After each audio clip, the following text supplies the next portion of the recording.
ತಂದೆ ತಾಯಿಗಳಿಗೆ ನೀನು ಅಭಯ ಕೊಟ್ಟಿಯಂತೆ ಪ್ರಭು. ಪ್ರಪಂಚದ ಮಕ್ಕಳೆಲ್ಲ ಹುಟ್ಟಿದ ತಕ್ಷಣ ಅಳುವುದು, ಅಳದೇ ಇದ್ರೆ ಒಳ್ಳೆ ತಂಪು ನೀರು ಆ ಮಗುವಿನ ಮುಖಕ್ಕೆ ಹಾಕುವುದು, ಎರಚುವುದು. ಅದು ಕೂಗದೇ ಇದ್ರೆ ಅದಕ್ಕೆ ಜೀವ ಇಲ್ಲ ಅಂತ ಅರ್ಥ. ಕೂಗಿತು ಅಂತಾದ್ರೆ ಬದುಕಿದೆ ಅಂತ ಅರ್ಥ. ನೀನು ನಗಾಡಿದ್ಯಂತೆ. ಹೌದು, ನಾವೆಲ್ಲ ನಗಾಡುವುದು ಸಾಯುವಾಗ ಅಂತ ಲೆಕ್ಕ. ನಾವೆಲ್ಲ ಹುಟ್ಟುವಾಗ ಕೂಗುವುದು, ಸಾಯುವಾಗ ನಗುವುದು. ನೀನು ಹುಟ್ಟುವಾಗಲೇ ನಗುತ್ತಾ ಆ ಭಯ ಕೊಟ್ಟೆಯಂತೆ. ಎಂತೂ ಧರಿಸಿದೆ ನಿನ್ನ ಜಠರದಲ್ಲಿ. ನಿನ್ನ ತಾಯಿ ಕೇಳಿದಳಂತೆ, ಸ್ವಾಮಿ ಲಂಬಿಸುವುದಿಲ್ಲ ನಾನು. ಆದೀತು, ನನ್ನನ್ನು ನಿನ್ನನ್ನು ಹೋಲಿಕೆ ಮಾಡಲಿಕ್ಕೆ ನನಗೆ ಎಲ್ಲಿಯೂ ಅವಕಾಶ ಸಿಕ್ಕುವುದಿಲ್ಲ. ಶಾಪಗ್ರಸ್ತನಾದ. ಓಹೋ, ಶಾಪ. ಅದೇ ನೀ ಹೇಳಿದೆಯಲ್ಲ ದುಂಬಿ ಅಂತ. ಹೌದು, ನಾನು ಹೇಳಿದ್ದು ನಿನ್ನನ್ನು. ಅದೇ ಪಾದಕಮಲದಿಂದ ವಿದ್ಯೆ ಎನ್ನುವ ಮಧುವನ್ನು ಹೀರಿದ ದುಂಬಿ ನೀನು ಅಂತ. ಪದಕಂಜ ಭೃಂಗ. ಹೌದು, ಆ ಭೃಂಗ ಒಂದು ಮಾತ್ರ ಸಾಕು. ಗುರುಗಳು ನನ್ನ ತೊಡೆಗೆ ತಲೆ ಇಟ್ಟು ಮಲಗಿ ಸುಖ ವಿಶ್ರಾಂತಿಯಲ್ಲಿರುವಾಗ ಒಂದು ದುಂಬಿ ಬಂದು ನನ್ನ ತೊಡೆಯನ್ನು ಕೊರೆಯಿತು ಸ್ವಾಮಿ. ಧಾರಾಕಾರವಾಗಿ ಸುರಿದಂತಹ ರಕ್ತ ಗುರುಗಳ ಮೈಯನ್ನು ಸೋಕಿದಾಗ ಎಚ್ಚರಗೊಂಡ ಗುರುಗಳು ಶಾಪ ಕೊಟ್ಟರು ನನಗೆ. ನೀನೊಬ್ಬ ಕ್ಷತ್ರಿಯನೇ ಹೌದು,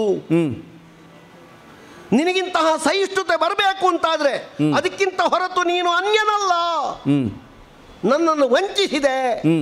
ಹಾಗೆ ಕಲಿತ ವಿದ್ಯೆ ನಿನ್ನ ಕಡೆಯ ಕಾಲಕ್ಕಾಗುವಾಗ ಮರ್ತೋಗಲಿ ಅಂತ ಹೇಳಿದರು. ಕಡೆಯ ಕಾಲಕ್ಕಾಗುವಾಗ ಮರೆತು ಹೋಗಲಿ. ಎಲ್ಲರೂ ಕಲಿಯುವುದೊಂದು ಕಡೆ ಕಾಲಕ್ಕಾದ್ರೂ ಬೇಕು ಅಂತಲ್ವಾ? ಹೌದು. ಸಂಪಾದನೆ ಮಾಡುವುದು ಹೋಗುವ ಕಾಲಕ್ಕಾದ್ರೂ ಸ್ವಲ್ಪ ಬೇಕು ಅಂತಲ್ವಾ? ಹೌದು. ಹೋಗುವ ಕಾಲಕ್ಕೆ ಇಲ್ಲದೆ ಇದ್ರೆ ಸಂಪಾದನೆ ಮಾಡಿ ಏನು ಪ್ರಯೋಜನ? ಕಲಿತೇನು ಪ್ರಯೋಜನ? ನನ್ನ ಜೀವ ಉಳಿಸಲಿಕ್ಕೆ ನಾ ಕಲಿತದ್ದು ಸಾಧ್ಯವಾಗುವುದಿಲ್ಲ ಅಂತಾದ್ರೆ ಮತ್ತೆ ನಾನು ಕಲಿತದ್ದು ಯಾಕೆ? ಕಲಿಯುವುದು ಯಾಕೆ? ಗುರು ಶಾಪಧರ ನಾನು, ಯದು ವಂಶವರ ನೀನು. ಮುರಮಥನ, ಬೇಡ ಸ್ವಾಮಿ, ಬೇಡ, ನನ್ನದು ತಪ್ಪಾಯಿತು. ನೀ ಹೀಗೆಲ್ಲ ನನ್ನನ್ನು ಮಾತಿಗೆ ಇಳೀತಿ ಅಂತ ನನಗೆ ಯಥಾರ್ಥಕ್ಕೂ ಗೊತ್ತಾಗಲಿಲ್ಲ. ನಿನ್ನ ರಥಕ್ಕೆ ಮುಖ ಕಾಣಿಸ್ತಿರ್ಲಿಲ್ಲ ನಾನು. ನೀನು ಹೋಗುವ ದಾರಿಯಲ್ಲಿ ನಾ ಮೆಟ್ಟಿರ್ಲಿಲ್ಲ, ತುಳಿತಿರ್ಲಿಲ್ಲ. ತಪ್ಪಾಯ್ತು, ನಾನು ಬಂದದ್ದು. ಬಿಟ್ಟು ಬಿಡು, ಬಡ ಜೀವ, ಬದುಕಿಕೊಳ್ತೇನೆ ನಾನು. ಕರ್ಣ, ಓ ಈಗ ನಾನು ಯದುವಂಶವರ, ಹೌದು, ನೀನು ಶಾಪಧರ, ಹೌದು. ಅಂದ್ರೆ ನಾನು ಮತ್ತು ನೀನು ಸರಿಯಲ್ಲ. ಸರಿ ಅಂತ ನೀ ಕಂಡರೂ ಪ್ರಪಂಚದಲ್ಲಿ ಏನೇನೆಲ್ಲ ಆಧಾರವನ್ನು ಕೊಟ್ಟು ನೀ ತೋರಿಸಿದ್ರು, ಬಂಗಾರವನ್ನು ತೂಗುವುದಕ್ಕೆ ಗುಲಗಂಜಿಯನ್ನು ಹಾಕಿದ ಹಾಗೆ ತೂಕದಲ್ಲಿ ಸರಿ ಅಂತ ಕಂಡೀತು. ಬಂಗಾರದ ಕ್ರಯ ಯಾವ ಕಾಲಕ್ಕೂ ಗುಲಗಂಜಿಗೆ ಅಲ್ಲ ಸ್ವಾಮಿ, ಸರಿ ತೂಗುವುದಕ್ಕೆ ಮಾತ್ರ ಹಾಕುವುದನ್ನು. ವಿಷಯ ಹೌದು, ಆದರೆ ನಾನು ಮತ್ತು ನೀನು ಸಮಾನ.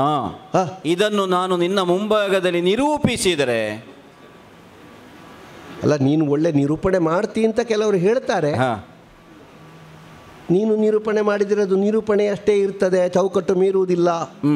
ಯಾಕಂದರೆ ನಿನಗೆ ಎಲ್ಲ ವಿಭಾಗ ಗೊತ್ತುಂಟು. ಯಾರು ತಪ್ಪು ಮಾಡಿದ್ರು ನೀ ಹೇಳಬಲ್ಲೆ. ನೀನು ನಿರೂಪಣೆ ಮಾಡಬಾರ್ದು ಅಂತ ನಾ ಹೇಳುವುದಿಲ್ಲ. ನಿನಗೆ ಗೊತ್ತಾಗುವುದಕ್ಕಾದರೂ ನಾನು ಮಾಡಬೇಕಾಗುತ್ತದೆ ಸ್ವಾಮಿ. ನನ್ನ ಬದುಕಿನಲ್ಲಿಯೂ ನಿರೂಪಣೆ ಉಂಟಾ? ಈಗ ನೀನು ನನ್ನ ಹುಟ್ಟಿನಿಂದ ತೊಡಗಿದ್ದಲ್ಲೋ? ಹೌದು. ಈಗ ನಿನಗೊಂದು ಕತೆ ಹೇಳ್ತೇನೆ ನಾನು, ಕೇಳ್ತೀಯ? ಕತೆ? ಹೌದು, ಕತೆ ಕತೆ.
ಒಲಿವಿ ನವವರಿಸಿದೆ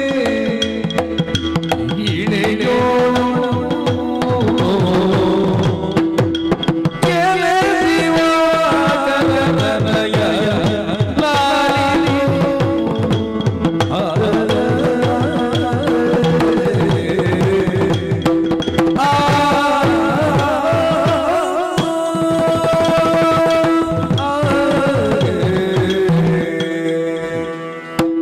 ಕರ್ಣ, ಸ್ವಾಮಿ, ಒಬ್ಬ ಪುಟ್ಟ ಹುಡುಗಿಯ ಕಥೆಯನ್ನು ನಿನಗೆ ಹೇಳುವ ಅಂತ ಇದ್ದೇನೆ.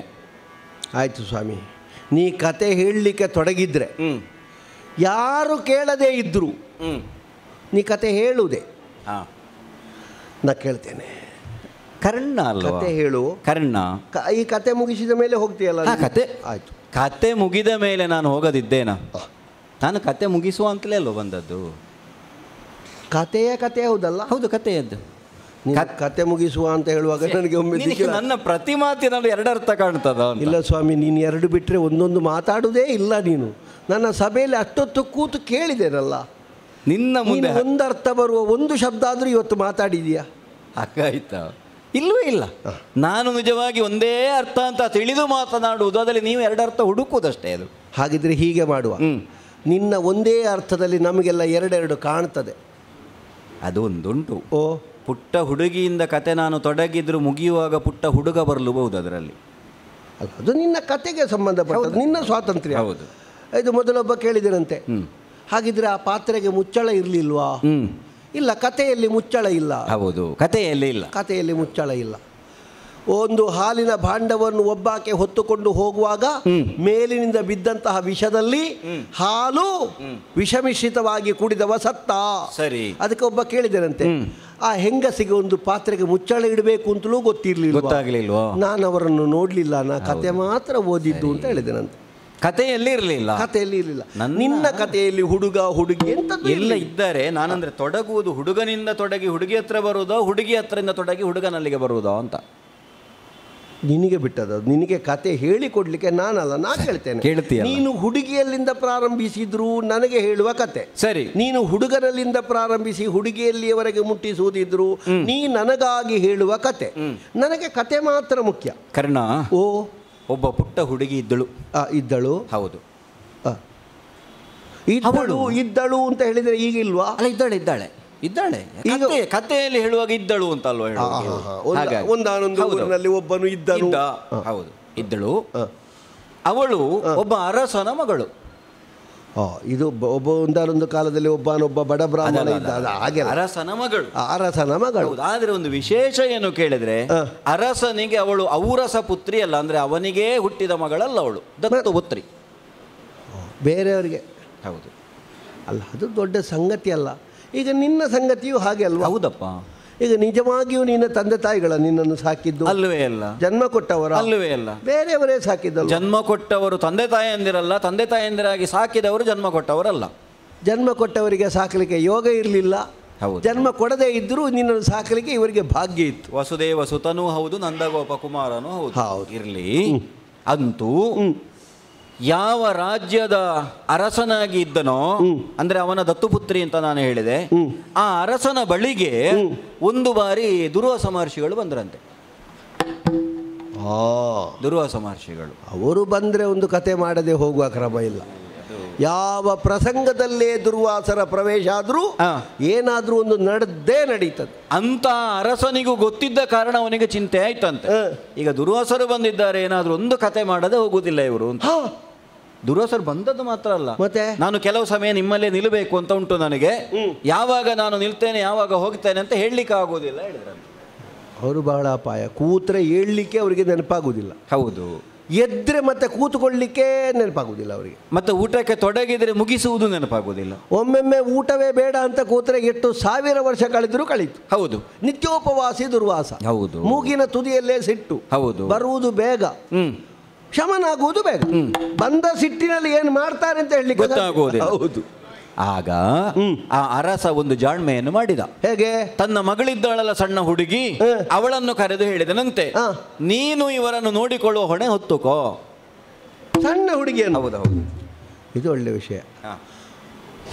ಮೂಗಿನ ತುದಿಯಲ್ಲೇ ಸಿಟ್ಟನ್ನೇ ಮನೆ ಮಾಡಿಸಿದ ದುರ್ವಾಸರಂತಹ ಪ್ರಳಯ ರುದ್ರನ ಸ್ವರೂಪಿಯನ್ನು ನೋಡ್ಲಿಕ್ಕೆ, ಸಂತೈಸಲಿಕ್ಕೆ, ಆತಿಥ್ಯ ಮಾಡಲಿಕ್ಕೆ, ಉಪಚಾರ ಮಾಡಲಿಕ್ಕೆ ಸಣ್ಣ ಹುಡುಗಿ. ಹೌದೌದು. ನಿನಗೆ ಮತ್ತೊಂದು ಕತೆ ಗೊತ್ತುಂಟು. ನರಸಿಂಹ ಉಗ್ರಾವತಾರಿಯಾಗಿ ಅವನ ಕೋಪವನ್ನು ಶಮನ ಮಾಡಲಿಕ್ಕೆ ಯಾರಿಗೂ ಸಾಧ್ಯ ಆಗದೆ ಕೊನೆಗೆ 5 ವರ್ಷದ ಪುಟ್ಟ ಬಾಲಕ ಪ್ರಹ್ಲಾದ ಅಲ್ವಾ ಶಾಂತ ಮಾಡಿದ್ದು. ಅವನ ಮುಖ ನೋಡ್ಲಿಲ್ಲ ಅಂತೆ, ಹೌದು, ಅವನ ಕೈ ನೋಡ್ಲಿಲ್ಲ ಅಂತೆ, ಅವನ ಎದೆ ನೋಡ್ಲಿಲ್ಲ ಅಂತೆ, ಅವನ ಕಾಲು ನೋಡಿದನಂತೆ. ಹೌದು. ಕೋಪ ಬರುವಾಗ ಕೋಪ ಬರುವವರ ಮುಖ ನೋಡಬಾರ್ದು, ಕಾಲು ನೋಡಬೇಕು, ಆಗ ಅವರಿಗೂ ಸಮಾಧಾನ ಆಗ್ತದೆ.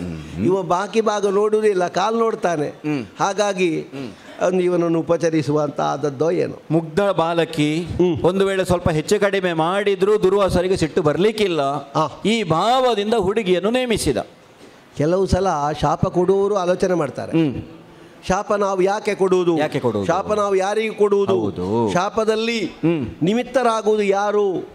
ಇವಳು ಸಣ್ಣ ಹುಡುಗಿ, ಹೌದು, ಅವರು ಶಾಪ ಕೊಟ್ರೆ ತಿರುಗಿ ಅವರ ಶಾಪ ಅವರಿಗೆ ಬಡ್ದಿತ್ತು. ಹೌದು. ಒಂದೂ ತಿಳಿಯದೇ ಇರುವ ಮಗುವಿಗೆ ಒಬ್ಬ ಶಾಪ ಕೊಡ್ತಾನ, ಕೊಟ್ರೆ ಅವರಿಗೆ ತಿರುಗುತ್ತದೆ. ಹೌದು. ಹಾಗೆ ಬುದ್ಧಿವಂತ ಅವ ಯಾರು, ಅಪ್ಪ ಯಾರು ಹೇಳ್ತೇನೆ ಮುಂದೆ ಕಥೆಯಲ್ಲಿ ಅಲ್ಲ. ಮುಂದೆ ಒಂದು 6 ತಿಂಗಳು ಎಷ್ಟೋ ಸಮಯ ದುರ್ವಾಸರಲ್ಲಿ ಇದ್ರು. ಅವಳಿಂದ ಎಷ್ಟು ಸಾಧ್ಯವೋ ಅಷ್ಟು ಅವಳು ಉಪಚಾರವನ್ನು ಮಾಡಿದ್ಲು.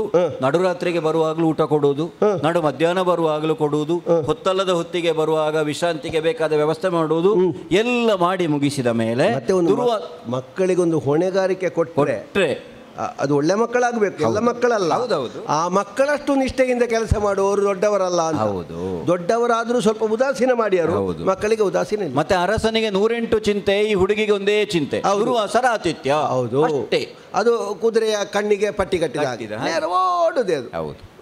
6 ತಿಂಗಳು ಕಳೆಯಿತು. ದುರ್ವಾಸರು ಸಂತುಷ್ಟರಾದರು. ಮಗಳೇ, ನಿನ್ನ ಆತಿಥ್ಯಕ್ಕೆ ಮೆಚ್ಚಿದ್ದೇನೆ, ನಿನಗೆ ವರ ಕೊಡಬೇಕು ಅಂತ ಇದ್ದೇನೆ. ಹೌದಾ? ಹೌದು. ದುರ್ವಾಸರು ಎಲ್ಲಿಯಾದ್ರೂ ಕೇಳಿದಿ ಇಂಥ ಒಂದು ಪ್ರಕರಣ? ದುರ್ವಾಸರು ಎಷ್ಟು ಕೆಟ್ಟವರೋ ಅದಕ್ಕಿಂತ 3 ಪಟ್ಟು ಒಳ್ಳೆಯವರು. ಹೌದು. ಅಂತರಂಗದಲ್ಲಿ ಸಿಟ್ಟಿದ್ದವರೆಲ್ಲ ಕೆಟ್ಟವರು ಅಂತ ಹೇಳಲಿಕ್ಕೆ ಆಗುವುದಿಲ್ಲ. ಅದು ನವಗ್ರಹಗಳಲ್ಲಿ ಒಬ್ಬ ಇದ್ದಾನಲ್ಲ, ಅವ ಮಹಾ ಅಪಾಯ. ಒಲಿದ್ರೆ ಉಂಟಲ್ಲ, ಅವನಷ್ಟು ಒಳ್ಳೆಯವರು ಮತ್ತೊಬ್ಬ ಅದೃಷ್ಟವನ್ನು ತರುವವರು ಇನ್ನೊಬ್ಬರಿಲ್ಲ. ಹೌದು. ಹಾಗೆಯೇ ಉಳಿದವರಿಗೆ ಕಂಟಕವನ್ನು ಶಾಪವನ್ನು ಕೊಟ್ಟಂತಹ ದುರ್ವಾಸರು ಹುಡುಗಿಯ ಕುರಿತಾಗಿ ಮೆಚ್ಚಿ ವರವನ್ನು ಕೊಡ್ತೇನೆ ಹೇಳಿದ್ರು. ಪಾಪ ಹುಡುಗಿಗೆ ವರ ಅಂದ್ರೆ ಏನು ಅಂತ ಗೊತ್ತಿಲ್ಲ. ವರ ಅಂದ್ರೆ ಸಾಮಾನ್ಯ ಅರ್ಥದಲ್ಲಿ ಗಂಡ ಅಂತ ಲೆಕ್ಕ. ಅದು ಅವಳಿಗೆ ಅರ್ಥ ಆಗುವುದಿಲ್ಲ. ಹಾಗೆಂತ ಅಪ್ಪ ಹೇಳಿದ್ದಾರೆ, ಏನಾದ್ರೂ ಸರಿ ಇವರಿಗೊಂದು ಸಿಟ್ಟು ಬಾರದಾಗೆ ನೋಡಿಕೋ. 6 ತಿಂಗಳು ಇವರು ಸಿಟ್ಟಿಲ್ಲದೆ ಸಂತೋಷದಲ್ಲಿ ಇದ್ದಾರಲ್ಲ, ಅದೇ ದೊಡ್ಡದು ಅಂತ ಹುಡುಗಿ ಹೇಳಿದ್ರಂತೆ. ನಿಮಗೆ ಸಂತೋಷ ಆಯ್ತಲ್ಲ, ಅಷ್ಟು ಸಾಕು ನನಗೆ, ಅದಾಗುವುದಿಲ್ಲ. ನಾನು ವರ ಕೊಡುವುದೇ. ಅದು ದೊಡ್ಡವರೊಂದು ಕೊಡಬೇಕು ಅಂತ ಮನಸ್ಸು ಮಾಡಿದ್ರೆ ಅದನ್ನು ತೆಕ್ಕೊಳ್ಳೇಬೇಕು. ಅವರು ಬೇತ ಬಿಡುವುದಿಲ್ಲ. ಹೌದು, ಅದವರಿಗೆ ಕೊಡಬೇಕು ಅಂತ ಆಗಿದೆ. ಇವಳಿಗೆ ಪಾಪ ಏನು ಕೇಳಬೇಕು ಅಂತ ಗೊತ್ತಾಗಲಿಲ್ಲ. ನಾನೇ ಕೊಡ್ತೇನೆ ಹೇಳಿದ್ರಂತೆ. ಹೌದು, ಕೊಡ್ತೇನೆ ಅಂತ. ನೀನು ಏನು ಅಂತ ಕೇಳಬೇಕು ಅಂತ ಇಲ್ಲ, ನಾನೇ ಕೊಡ್ತೇನೆ. ಏನು ಕೊಟ್ರಂತೆ? ಮಂತ್ರಗ್ರಾಮ ಅಥವಾ ಮಂತ್ರಗುಚ್ಛಗಳು. ದೇವಹೂತಿ ಅಂತ ಆ ಮಂತ್ರಕ್ಕೆ ಹೆಸರು ಅಂತ ಹೇಳ್ತಾರೆ. ಮತ್ತೆ ಋಷಿಗಳು ಏನೂ ಕೊಟ್ಟಾರು. ಹೌದು. ಆದರೆ ಹೆಚ್ಚಾಗಿ ಕೊಡುವುದು ಅವರಲ್ಲಿ ಇದ್ದದ್ದನ್ನೇ ಅಲ್ವ. ವಿಶೇಷ ಏನು ಕೇಳಿದರೆ, ಈ ಮಂತ್ರವನ್ನು ನಾನೀಗ ಉಪದೇಶ ಮಾಡ್ತೇನೆ, ನೀನು ಈ ಮಂತ್ರವನ್ನು ಹೇಳಿ ಯಾವ ದೇವರನ್ನು ಆಹ್ವಾನಿಸ್ತೀಯೋ ಅವರು ನಿನ್ನ ಬಳಿಗೆ ಬಂದು ನಿನಗೆ ಮಕ್ಕಳನ್ನು ಕೊಡ್ತಾರೆ. ಕಥೆಯಲ್ಲಿ ಅದ್ಯಾಕೆ ಮಕ್ಕಳನ್ನು ಕೊಡುವ ಮಂತ್ರ ಅವಳಿಗೆ ಗೊತ್ತಿಲ್ಲ. ಯಾರಿಗೆ ಗೊತ್ತು? ದುರ್ವಾಸರು ಕೊಟ್ಟದ್ದಲ್ಲೋ. ಕಾಲದ ಗರ್ಭದ ಬಸಿರನ್ನಾದರೂ ಬಗೆದು ನೋಡಬಲ್ಲ ಭವಿಷ್ಯಜ್ಞಾನಿಗಳು ಬಹುಶಃ ಈ ಹುಡುಗಿಗೆ ಭವಿಷ್ಯದಲ್ಲಿ ಮಕ್ಕಳಾಗ್ಲಿಕ್ಕಿಲ್ಲ ಅಂತ ಎಣಿಸಿಕೊಟ್ರ ಏನು ಅಂತ ಗೊತ್ತಿಲ್ಲ, ಇರಬಹುದು. ನಿನಗೆ ಗೊತ್ತಿಲ್ಲ, ಮತ್ತೆ ನಾನು ಹೇಗೆ? ಕಥೆಯಲ್ಲಿ ಅಲ್ವಾ? ಕಥೆಯಲ್ಲಿ ಹಾಗೆ ನಮಗೆ ಕತೆ ಕೇಳಿ 150 ಯೋಚನೆ ಆಗ್ತದೆ. ಆದ್ರೆ ಕತೆ ಮಾಡಿದವ ಯಾವ ಯೋಚನೆಯಲ್ಲಿ ಮಾಡಿದ್ದಾನೆ ಅಂತ ಅವನಲ್ಲೇ ಕೇಳಬೇಕಷ್ಟೇ. ಇದು ಯಾರ ಕತೆ? ದುರ್ವಾಸರಲ್ಲೇ ಕೇಳಬೇಕಷ್ಟೇ. ಹಾಗೆ ಈ ಹುಡುಗಿಗೆ ಏನಾಯ್ತು ಅಂದ್ರೆ, ಸಣ್ಣ ಹುಡುಗಿ ಅಲ್ವಾ, ಈ ಸಣ್ಣ ಮಕ್ಕಳ ಕೈಗೆ ಆಯುಧ ಕೊಟ್ರೆ ಏನಾಗ್ತದೆ, ಸಣ್ಣ ಮಕ್ಕಳ ಕೈಗೆ ಬೆಂಕಿ ಕೊಟ್ರೆ ಏನಾಗ್ತದೆ? ಅಯ್ಯೋ, ಕೆಲವು ಸಲ ಆಯುಧ ಎಲ್ಲ ಇಟ್ಟ ಜಾಗಕ್ಕೆ ಸಣ್ಣ ಮಕ್ಕಳು ಬಂದ್ರೆ ಬೀಸುವುದೇನು ಅಂತಿಲ್ಲ, ಮತ್ತೆ ಎಳೆದು ಇಡಬೇಕಾದ್ರೆ ಅವುಗಳಿಗೆ ಫಳ ಫಳ ಕಾಣ್ತದಲ್ಲ. ಹೌದು, ಬೆಂಕಿ ಸುಡ್ತದೆ ಅಂತಲೂ ಗೊತ್ತಿಲ್ಲ. ಈ ಹುಡುಗಿಗೆ ಏನಾಯ್ತು, ಒಂದು ಕುತೂಹಲ. ದೇವರು ಅಂತ ಹೇಳಿದ್ರೆ ಕೇಳಿದ್ದು ಮಾತ್ರ, ನೋಡ್ಲಿಲ್ಲ. ಮಂತ್ರ ಹೇಳಿ ಕರೆದ್ರೆ ನಾನು ಯಾವ ದೇವರ ಹೆಸರು ಹೇಳ್ತೇನೆ ಆ ದೇವರು ಬರ್ತಾರೆ ನನ್ನ ಹತ್ತಿರಕ್ಕೆ. ಕುತೂಹಲ. ಆ ದಿವಸ ಕಳೀತು. ಒಂದು ದಿನ ಇವಳು ಬೆಳಿಗ್ಗೆ ಎದ್ದು ಹೀಗೆ ಆಕಾಶ ನೋಡುವಾಗ ಉದಯಿಸುವ ಸೂರ್ಯ ಕಂಡಿತು. ಇದು ಮಂಗಗಳ ಉಪವಾಸದ ಹಾಗಾಯ್ತು. 8 ದಿವಸದಲ್ಲಿ ಇನ್ನು ಉಪವಾಸ. ಹೌದು. ಎಲ್ಲ ಮಂಗಗಳೆಲ್ಲ ಆಲೋಚನೆ ಮಾಡಿತಂತೆ, ಉಪವಾಸದ ಮಾರನೇ ದಿವಸ ಏನಾದರೂ ತಿನ್ಬೇಕಲ್ಲ. ಹೌದು. ಅದಕ್ಕೆ ತಯಾರಾಯ್ತು, ಎಲ್ಲ ತಯಾರಾಯ್ತು. ಸರಿ. ಬಾಳೆಗೊನೆ ತಂದಿತ್ತು, ಹಣ್ಣು ಮಾಡಿತು. 8ನೇ ದಿನ ಉಪವಾಸ. ಹೌದು. 7ನೇ ದಿವಸವೇ ಸಂಜೆ ಅದನ್ನು ಸುಲಿದೆಲ್ಲ ಹೌದು ಇಟ್ಟಿತಂತೆ. 9ನೇ ದಿನಕ್ಕೆ ತಿನ್ನುವುದಕ್ಕೆ. ಹೌದು. 8ನೇ ದಿವಸ ಸಂಜೆ ಆಗುವಾಗ, ಉಪವಾಸ ದಿನ ಸಂಜೆ ಆಗುವಾಗ ಇನ್ನು ಹೇಗೂ ಬಾಯಲ್ಲೇ ಇಟ್ಟುಕೊಳ್ಳುವ, ನಾಳೆ ನುಂಗುವುದಲ್ವಾ ಅಂತ ಬಾಯಲ್ಲೇ ಇಟ್ಟುಕೊಂಡಿದ್ದ. ಹೌದು. ಒಂದು ಮಂಗ ಏನೋ ಮರಿಮಂಗ ನುಂಗಿತು, ಅವ ನುಂಗಿದ ಅಂತೇಳಿ ಬಾಕಿದ್ದವೆಲ್ಲ ನುಂಗಿದವು. ಮಂಗಗಳ ಉಪವಾಸ 8ನೇ ದಿವಸದಲ್ಲೇ ಮುಗಿಯಿತು. ಅಂದ್ರೆ ಚಂಚಲವಾದ ಚಿತ್ತ ಅಂತ ಅದರ ಅರ್ಥ. ಅದೇ, ನಿಯಂತ್ರಣ ಇಲ್ಲ ಅಂತ. ಮಕ್ಕಳ ಬುದ್ಧಿ ಅಂತ ಒಂದಿಲ್ವಾ? ಬೆಳಿಗ್ಗೆ ಹೋಗಿ ಸಸಿ ನಡುವುದು, ಸಂಜೆ ಅದನ್ನು ಕಿತ್ತು ನೋಡುವುದು, ಬೇರು ಬಂದಿದ ಅಂತ. ಬೇರು ಬರ್ಲಿಕ್ಕಿಲ್ಲ. ಮಕ್ಕಳ ಬುದ್ಧಿ ಅದು. ಈ ಹುಡುಗಿಯು ಹಾಗೆ ಮಾಡಿದ್ಲು. ಹೌದು. ಉದಯಿಸುತ್ತಿರುವಂತಹ ಸೂರ್ಯನನ್ನು ಕಂಡಾಗ ಅವಳ ತಂದೆಯೋ ತಾಯಿಯೋ ಹೇಳಿದ್ದು ನೆನಪಾಯ್ತು. ಸೂರ್ಯ ದೇವರು, ಸೂರ್ಯ ಭಗವಾನ್, ನಿತ್ಯವೂ ನೋಡುವಂತಹ ಸೂರ್ಯನೇ ನನ್ನ ಬಳಿಗೆ ಬಂದ್ರೆ ಹೇಗೆ ಅಂತ ಆಲೋಚನೆ ಮಾಡಿ ದುರ್ವಾಸರು ಹೇಳಿದ ಮಂತ್ರವನ್ನು ಪಠಿಸಿ ಸೂರ್ಯನ ಹೆಸರನ್ನು ಹೇಳಿದ್ಲು. ಸೂರ್ಯ ಪುರುಷಾಕಾರವನ್ನು ಧರಿಸಿ ಸಾಧ್ಯವಾದಷ್ಟು ತನ್ನ ತೇಜಸ್ಸನ್ನು ಕಡಿಮೆ ಮಾಡಿಕೊಂಡು ಈ ಹುಡುಗಿ ಹತ್ರಕ್ಕೆ ಬಂದನಂತೆ. ಅವ ಪೂರ್ಣ ತೇಜಸ್ಸಿನಿಂದ ಬಂದ್ರೆ ಹುಡುಗಿ ಎಂತದ್ದು ಯಾವುದು ಉಳಿದಿತ್ತ, ಕರಟಿ ಹೋದಿತ್ತು. ಇಷ್ಟು ಬಂದರೂ ಅವಳಿಗೆ ಕಷ್ಟ ಆಯ್ತಂತೆ. ಬಂದಲ್ಲಿಗೆ ಹೇಳಿದಂತೆ, ಮೆಚ್ಚಿ ನಾನು ಬಂದಿದ್ದೇನೆ, ನಿನಗೊಬ್ಬ ಮಗನನ್ನು ಅನುಗ್ರಹಿಸ್ತೇನೆ. ಅಲ್ಲ, ಆ ಮಂತ್ರಕ್ಕೆ ಹಾಗೆ ಪ್ರಭಾವ ಇರುವುದೇ ಹಾಗೆ. ಅದು ಮಕ್ಕಳನ್ನು ಪಡೆಯುವುದಕ್ಕೆ ಅಂತಲೇ ಇರುವ ಮಂತ್ರ. ಇವಳು ಕರೆದಿದ್ದಾಳೆ. ಹೌದು. ಕೊಟ್ಟವರು ದೊಡ್ಡವರು. ಹೌದು. ಇವ ಕೊಡದೇ ಇದ್ರೆ ಅವರು ಕೇಳಿದ್ರೆ ಅದು ಹಾಗೆ ಹೇಳಿದನಂತೆ. ಮತ್ತೆ ಹುಡುಗಿ ಹೇಳಿದ್ಲಂತೆ, ಬೇಡ, ನಾನು ಸುಮ್ಮನೆ ಕುತೂಹಲಕ್ಕೆ ಕರೆದದ್ದು, ನನಗೆ ಅದೆಲ್ಲ ಬೇಡ ಅಂತ. ಇಲ್ಲ, ಬಂದ ಮೇಲೆ ಕೊಡುವುದೇ ನನಗೆ ವಿಧಿ, ಕೊಡದೆ ನಾನು ಹಿಂದೆ ಹೋಗುವ ಹಾಗಿಲ್ಲ. ಪಾಪ ಅಲ್ಲ, ಕತೆ ಅಲ್ವಾ? ಕಥೆಯಲ್ಲಿ ಮತ್ತೆ ಕೊನೆಗೊಂದು ಒಂದು ಸತ್ಯ ಮತ್ತೆ ಆಗ್ತಿದ್ರೆ ಅದು ಭಯಂಕರ ಕಷ್ಟ ಆಗ್ತಿತ್ತು ಅಂತ. ಹೌದು. ಅದೇ ಕತೆ ಆದ ಕಾರಣ ತೊಂದರೆ ಇಲ್ಲ. ಹೌದು. ಕೇವಲ ನಿನ್ನ ನಾಭಿ ಪ್ರದೇಶವನ್ನು ನನ್ನ ಬೆರಳಿನಿಂದ ಸ್ಪರ್ಶ ಮಾಡ್ತೇನೆ, ಅಷ್ಟರಿಂದಲೇ ನಿನಗೆ ಸಂತಾನವನ್ನು ಅನುಗ್ರಹಿಸುವ ಸಾಮರ್ಥ್ಯ ನನಗುಂಟು. ದೇವತೆಗಳ ಅನುಗ್ರಹ ಎಲ್ಲ. ಇನ್ನೂ ಒಂದು, ಮಗುವನ್ನು ಪಡೆದ ಮೇಲೆ ಮರಳಿ ನಿನಗೆ ಕನ್ಯತ್ವ ಲಭಿಸ್ತದೆ. ಏನು ಬಾಧಕ ಇಲ್ಲ, ಏನಿಲ್ಲ. ಅವಳ ಹೆಣ್ತನಕ್ಕೆ ಯಾವ ಸೂತಕವೂ ಇಲ್ಲ. ಮಗುವನ್ನೊಂದು ಕೊಡ್ತೇನೆ, ಅದು ಕೊಡತಕ್ಕದ್ದು. ನನಗೆ ಉಳಿದದ್ದನ್ನೆಲ್ಲ ಅನುಗ್ರಹ ಮಾಡುವ ಸಾಮರ್ಥ್ಯ ನನಗುಂಟು. ಕೊಟ್ಟವರು ದೊಡ್ಡವರು. ಹೌದು. ಕೊಡ್ಲಿಕ್ಕೆ ಬಂದವನು ದೊಡ್ಡವನು. ಕೇಳಿದವಳು ಹುಡುಗಿ ಆದರೂ ಎಲ್ಲ ವ್ಯವಸ್ಥೆ ಎಷ್ಟು ಚಂದಕ್ಕೆ ಅಲ್ಲ ಕತೆ. ಹತ್ತಿರ ಬಂದು ನಾಭಿಯನ್ನು ತನ್ನ ಬೆರಳಿನಿಂದ ಮುಟ್ಟುವಾಗ ಅದು ಇಲ್ಲ ಅಲ್ಲ ಕಥೆಯಲ್ಲಿ ಯಾವ ಬೆರಳು ಅಂತ. ಇಲ್ಲ ಹಾಗಿಲ್ಲ, ಪವಿತ್ರ ಬೆರಳಿರಬಹುದು. ಮುಟ್ಟುವಾಗ ಈ ಎಳೆಯ ಬಾಳೆ ಬಿಸಿಲಿಗೆ ಬೆಂದ ಹಾಗೆ ಈ ಮುಟ್ಟಿದ ಈ ಒಂದು ಬೆರಳಿನ ಸ್ಪರ್ಶದಿಂದ ಆ ಹುಡುಗಿ ಮೂರ್ಛೆ ತಪ್ಪಿ ಬಿದ್ದಿದ್ದಾಳಂತೆ. ಸೂರ್ಯ ಮುಟ್ಟಿದ್ದಲ್ವಾ? ಎಷ್ಟು ಕಡಿಮೆ ಇದ್ದರೂ ಒಂದು ಸ್ವಲ್ಪ ಇಲ್ಲದೆ ಇದ್ದೀತ. ಎಚ್ಚೆತ್ತು ನೋಡುವಾಗ ಇವಳ ಹತ್ತಿರದಲ್ಲಿ ಒಂದು ಮಗು ಉಂಟು. ನನಗೆ ಹನುಮಂತನ ಕತೆ ನೆನಪಾಗ್ತದೆ. ಯಾಕೋ? ಅಮ್ಮ ಮಲಗಿದ್ದು, ಅಮ್ಮ ಹಾಲು ಸಕ್ಕರೆ ಬೆಣ್ಣೆ ಕೊಡು ಅಂತ ಹುಡುಗ ಕೇಳಿದಾಗ ಹೌದು ಒಂದು ಮಗು ಸದ್ಯೋಜಾತ ಮಗು. ಆಗ ಹುಡುಗಿಗೆ ಚಿಂತೆ ಆಯಿತು, ಇದನ್ನೆಲ್ಲ ನಾವು ಹೋಗಿ ತಂದೆಯಲ್ಲಿಯೋ ತಾಯಿಯಲ್ಲಿಯೋ ಹೇಳಲಿಕ್ಕಾಗ್ತದೋ? ಈಗ ಮಕ್ಕಳೇ ಆದರೂ ನೀನು ನೋಡಿರಬಹುದು, ಈ ಹುಡುಗಿಯರು ಸಣ್ಣವರು ಇರುವಾಗ ಈ ಬೊಂಬೆಯನ್ನೇ ಇಟ್ಟುಕೊಂಡು ಮಗು ಅಂತ ಅದನ್ನು ತೊಟ್ಟಿಲಲ್ಲಿ ಇಟ್ಟು ತೂಗುವುದೇನು, ಜೋಗಳ ಆಡುವುದೇನು. 3 ವರ್ಷದ ಮಗುವಾದರೂ ಹೆಣ್ಣು ಅಂತಾದರೆ ಅದು ತಾಯಿ ಆಟವನ್ನೇ ಆಡೋದು. ಒಂದು ಕಟ್ಟಿಗೆಯ ತುಂಡನ್ನಾದರೂ ಹೌದು ಬಟ್ಟೆಯಲ್ಲಿ ಸುತ್ತಿ ಒಂದು ತೊಟ್ಟಿಲಿನ ಹಾಗೆ ಮಾಡಿ ಅದರಲ್ಲಿ ಮಲಗಿಸಿ ಜೋ ಜೋ ಅಂತ ಆಡೋದು. ಇದಕ್ಕೆ ಮತ್ತೆ ಅದುವೇ ತೆಗೆದು ಬಿಸಾಡ್ಲಿಕ್ಕೆ ಉಂಟು. ಹೋಗು ನೀನು ಹತ್ತಲಾಗಿ. ಸಮಸ್ಯೆ ಅದೇನು, ಈ ಮಗು ಇದು ನಿಜವಾದ ಮಗು. ಇದನ್ನು ಒಂದು ವೇಳೆ ತನ್ನ ತಂದೆ ತಾಯಂದಿರು ನೋಡಿದರು ಅಂತ ಆದರೆ ನಾಳೆಯ ದಿನ ತನಗೆ ಅಪವಾದ ಬರ್ತದೆ. ಹೆದರಿಕೆ ಆಯಿತು. ಹಾಗೆಂತ ಹುಟ್ಟಿದ ಮಗು ಬಿಟ್ಟು ಬಿಡುವುದಕ್ಕೆ ಎಲ್ಲಿಗೆ ಬಿಡುವುದು, ಹೇಗೆ ಬಿಡುವುದು ಅಂತ ಆಲೋಚನೆ ಮಾಡುವಾಗ ನಿತ್ಯವೂ ತಾನು ಹೋಗುತ್ತಿರುವಂತಹ ನದಿಯ ಬದಿ ನೆನಪಾಯಿತು ಹುಡುಗಿಗೆ. ಅವಳು ಮೊದಲೇ ನೋಡಿದ್ದಾಳೆ ನದಿಯಲ್ಲೆಲ್ಲ ಕೆಲವು ವಸ್ತುಗಳು ತೇಲಿಕೊಂಡು ಹೋಗುವುದನ್ನು. ಆಲೋಚನೆ ಮಾಡಿ ಒಂದು ಬುಟ್ಟಿಯಲ್ಲಿ ಆ ಮಗುವನ್ನು ಮಲಗಿಸಿ ಅದರ ತಲೆಯ ದೆಸೆಯಲ್ಲಿ ಆಭರಣಗಳ ಗಂಟನ್ನು ಕಟ್ಟಿ ಇಟ್ಟು, ಅಂದರೆ ಎಲ್ಲಿಯಾದರೂ ತೇಲಿ ಹೋಗುವ ಮಗು ಯಾರಿಗಾದರೂ ಬಡವರಿಗೆ ಸಿಕ್ಕಿದ್ರು ಅಂತ ಆದರೆ ಈ ಆಭರಣದ ಆಸೆಯಿಂದಲಾದರೂ ಮಗುವನ್ನು ಬದುಕಿಸುವುದಿದ್ರೆ ಬದುಕಿಸಿ ತಾಕಿಕೊಳ್ಳಿ, ಈ ಭಾವದಿಂದ ಇರಬೇಕು. ಮಗುವನ್ನು ಇಟ್ಟು ಗಂಗಾ ನದಿಯಲ್ಲಿ ಹರಕೆಯನ್ನು ಹೇಳಿ, ನಿನ್ನ ಮಗು ಇದು ನೀನೇ ರಕ್ಷಿಸಬೇಕು ಅಂತ ಸೂರ್ಯನಲ್ಲೂ ಹೇಳಿ ಆ ಮಗುವನ್ನು ತೇಲಿ ಬಿಟ್ಲಂತೆ. ಎಂತ ಮಗು ಗೊತ್ತುಂಟ? ಸೂರ್ಯನ 101 ಭಾಗದ ತೇಜಸ್ಸು ಆ ಮಗುವಿಗುಂಟು.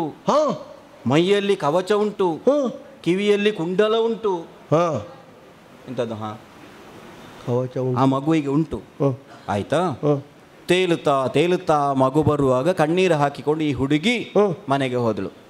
ಮಗು ತೇಲಿಕೊಂಡು ಬರುವಾಗ ಹಸ್ತಿನಾವತಿಯ ಹತ್ತಿರವೇ ಒಬ್ಬ, ಅವನು ಸೂತನೂ ಹೌದು, ಅನಿವಾರ್ಯವಾದರೆ ಬೆಸ್ತನೂ ಹೌದು. ಆ ದಿನ ಏನೋ ನದಿಯ ದಡಕ್ಕೆ ಬಂದಿದ್ದ. ದೂರದಲ್ಲಿ ಒಂದು ಬುಟ್ಟಿ ತೇಲಿಕೊಂಡು ಹೋಗುವುದು ಕಾಣುತ್ತದೆ ನದಿ ಮಧ್ಯದಲ್ಲಿ. ಏನು ಅಂತ ಕುತೂಹಲದಿಂದ ಹತ್ತಿರಕ್ಕೆ ಹೋಗಿ ಬುಟ್ಟಿಯನ್ನು ತೆಗೆದು ನೋಡುವಾಗ ಸರ್ವಾಂಗ ಸುಂದರವಾಗಿ ನಗುತ್ತಿರುವಂತಹ ಒಂದು ಮಗು ಕಾಣುತ್ತದೆ. ಅದು ಅಳುವುದಿಲ್ಲ, ಆದರೂ ತೇಲಿಕೊಂಡು ಬಂದಿದೆ. ಸಾಯ್ಲಿಲ್ಲ, ಬದುಕಿದೆ, ಉಂಟು. ಹಸಿವಿನಿಂದ ಹೊರಚಾಡುವುದಿಲ್ಲ, ಇಲ್ವೇ ಇಲ್ಲ, ನಗುತ್ತಾ ಉಂಟು. ಅವನಿಗೆ ಅಲ್ಲಿವರೆಗೆ ಮಕ್ಕಳಿರಲಿಲ್ಲ. ತನಗೆ ದೇವರೇ ಕರುಣಿಸಿದಂತಹ ಮಗು ಅಂತ ಅದನ್ನು ಎತ್ತಿಕೊಂಡು ಬಂದು ತನ್ನ ಹೆಂಡತಿಯ ಕೈಯಲ್ಲಿ ಕೊಡುವಾಗ ಆ ಮಗುವನ್ನು ನೋಡುವಾಗ ಆ ಅವನ ಹೆಂಡತಿಯ ಸ್ತನ್ಯ ಉಕ್ಕಿತಂತೆ, ಹಾಲು ತನ್ನಿಂದ ತಾನೆ. ಹೆರದೇ ಇರುವ ಹೌದು ಹೆಂಗಸಿಗೆ ಹೌದು ಈ ಮಗುವನ್ನು ಕಾಣುವಾಗ ಸ್ತನ್ಯ ಉಕ್ಕಿತು. ಎದೆಗೆ ಒತ್ತಿ ಹಾಲನ್ನು ಕುಡಿಸಿದಳಂತೆ. ಮತ್ತೆ ಹಾಗೆ ಸಿಕ್ಕಿದ ಮಗು ಒಟ್ಟಿಗೆ ಚಿನ್ನ ಇದ್ದ ಕಾರಣಕ್ಕಾಗಿ ವಸುಶೇಣ ಅಂತಲೇ ಹೆಸರು ಇಟ್ರಂತೆ. ಅದಕ್ಕೆ ಹಾಗೆ ವಸುಶೇಣ ಅಂತ. ಗಂಗಾ ನದಿಯಿಂದ ತಂದಂತಹ ಬೆಸ್ತನ ಅಥವಾ ಸೂತನ ಹೆಸರೇ ಅಧಿರಥ ಅಂತ. ಅವನ ಹೆಂಡತಿಯ ಹೆಸರು ರಾಧೆ ಅಂತ. ಮತ್ತೆ ಮತ್ತೊಂದುಂಟು, ಯಾವ ಪುಟ್ಟ ಹುಡುಗಿ ಆ ಮಗುವನ್ನು ಬಿಟ್ಲೋ ಮುಂದೆ ಅವಳೇ ಪ್ರಾಯ ಪ್ರಬುದ್ಧಳಾದ ಮೇಲೆ ಹಸ್ತಿನಾವತಿಯ ಚಕ್ರವರ್ತಿಯಾಗಿದ್ದ ಪಾಂಡುವಿನ ಕೈಯನ್ನು ಹಿಡಿದು ಇಲ್ಲಿಗೆ ಬಂದು ಪಾಂಡವರನ್ನು, ಅಂದರೆ ಮೊದಲಾಗಿ ಯುಧಿಷ್ಠಿರನನ್ನು ಹಡೆದಳು. ಆ ಹುಡುಗಿಗೆ ಕುಂತಿ ಅಂತ ಹೆಸರು. ನೀನು ಕುಂತಿಯ ದೊಡ್ಡ ಮಗ, ನನಗೆ ನೀನು ಸಂಬಂಧದಲ್ಲಿ ಭಾವ, ಅದನ್ನೇ ನಾನು ಬೇರು ಅಂತ ಹೇಳಿದ್ದು. ಈಗ ಸಮಾನತೆ ಗೊತ್ತಾಯ್ತಾ?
ಸ್ವಾಮಿ, ನನ್ನ ಸಾಕಾಯಿತು ನಿನ್ನ ಕತೆ. ಸಾಕಲಾರದ ತಾಯಿಯಿಂದ ಬೇರ್ಪಟ್ಟ ಯಾರೋ ಸಾಕಿದ ನನ್ನ ಕತೆ ಹೇಳಿ ನೀ ಸಾಕು ಮಾಡಿದೆ. ಆದರೆ ನನ್ನ ಬದುಕೇ ನನಗೆ ಸಾಕು ಅಂತ ಅನ್ನಿಸ್ತಾ ಉಂಟು ಪ್ರಭು. ಒಂದು ಕಾಲದಲ್ಲಿ ಹಂಬಲಿಸಿದೆ, ಯಾರು ನನ್ನ ತಾಯಿ, ಯಾರು ನನ್ನ ಜನ್ಮಕ್ಕೆ ಕಾರಣನಾದವ, ಎಲ್ಲಿ ನನ್ನ ಹುಟ್ಟು, ಯಾಕೆ ನನ್ನನ್ನು ಬಿಟ್ಟರು, ಹೀಗೆಲ್ಲ ಕುತೂಹಲ ಇತ್ತು ಸ್ವಾಮಿ. ಅಪಮಾನಕ್ಕೊಳಗಾಗಿ ಪ್ರತಿಯೊಂದು ಕಡೆಯಲ್ಲಿಯೂ ಚೀತು ಎನ್ನುವಂತಹ ಒಂದು ತುಚ್ಚೀಕಾರದ ಭಾವಕ್ಕೆ ಒಳಗಾಗುತ್ತಿರುವಂತಹ ನನ್ನ ಜೀವ ಪಡುತ್ತಿದ್ದ ಸಂಕಟವನ್ನು ಯಾರಲ್ಲಿಯೂ ಹೇಳಿಕೊಳ್ಳುವುದಕ್ಕೆ ಆಗದೆ ನಾನು ಅನುಭವಿಸಿದ ನೋವೆಟ್ಟು ಅಂತ ನನಗೇ ಗೊತ್ತಿದೆ ಪ್ರಭು. ಕಲಿಯುವುದಕ್ಕೆ ಹೋದರೆ ನಿನಗೆ ಸರಿಯಾದ ಜಾತಿ ಇಲ್ಲ, ನೀ ಸೂತಪುತ್ರ, ಬಿಲ್ಲೆತ್ತಿ ಕ್ಷಾತ್ರಕುಲ ಸಂಜಾತಿಯನ್ನು ವರಿಸುವುದಕ್ಕೆ ನನ್ನದಾದಂತಹ ವಿದ್ಯಾ ಪ್ರಖರತೆಯನ್ನು ತೋರಿಸುವುದಕ್ಕೆ ಹೋದರೆ ನೀ ಸರಿಯಾದಂತಹ ಜಾತಿಯಲ್ಲಿ ಹುಟ್ಟದೇ ಇರುವುದೇ, ಇಲ್ಲಿ ಯೋಗ್ಯನಾಗಿ ಆಯ್ಕೆನಾಗುವುದಕ್ಕೆ ಅರ್ಹತೆ ಇಲ್ಲದೆ ಇದ್ದವ ಇಳಿಸು. ಒಂದೆರಡು ಕಡೆಯಲ್ಲ ಪ್ರಭು,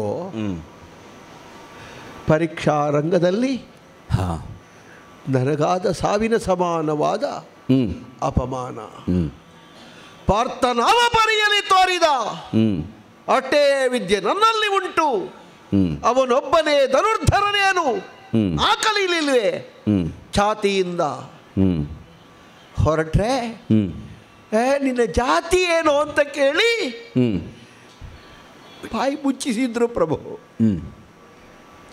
ಆಗೆಲ್ಲ ನನ್ನಲ್ಲಿ ಕುತೂಹಲ ಇತ್ತು, ನನ್ನ ಅಪ್ಪ ಯಾರು ಅಂತ ನನಗೆ ಗೊತ್ತಿರಬೇಕಿತ್ತು, ನನ್ನ ಅಮ್ಮ ಯಾರು ಅಂತ ನಾನು ತಿಳಿಬೇಕಿತ್ತು.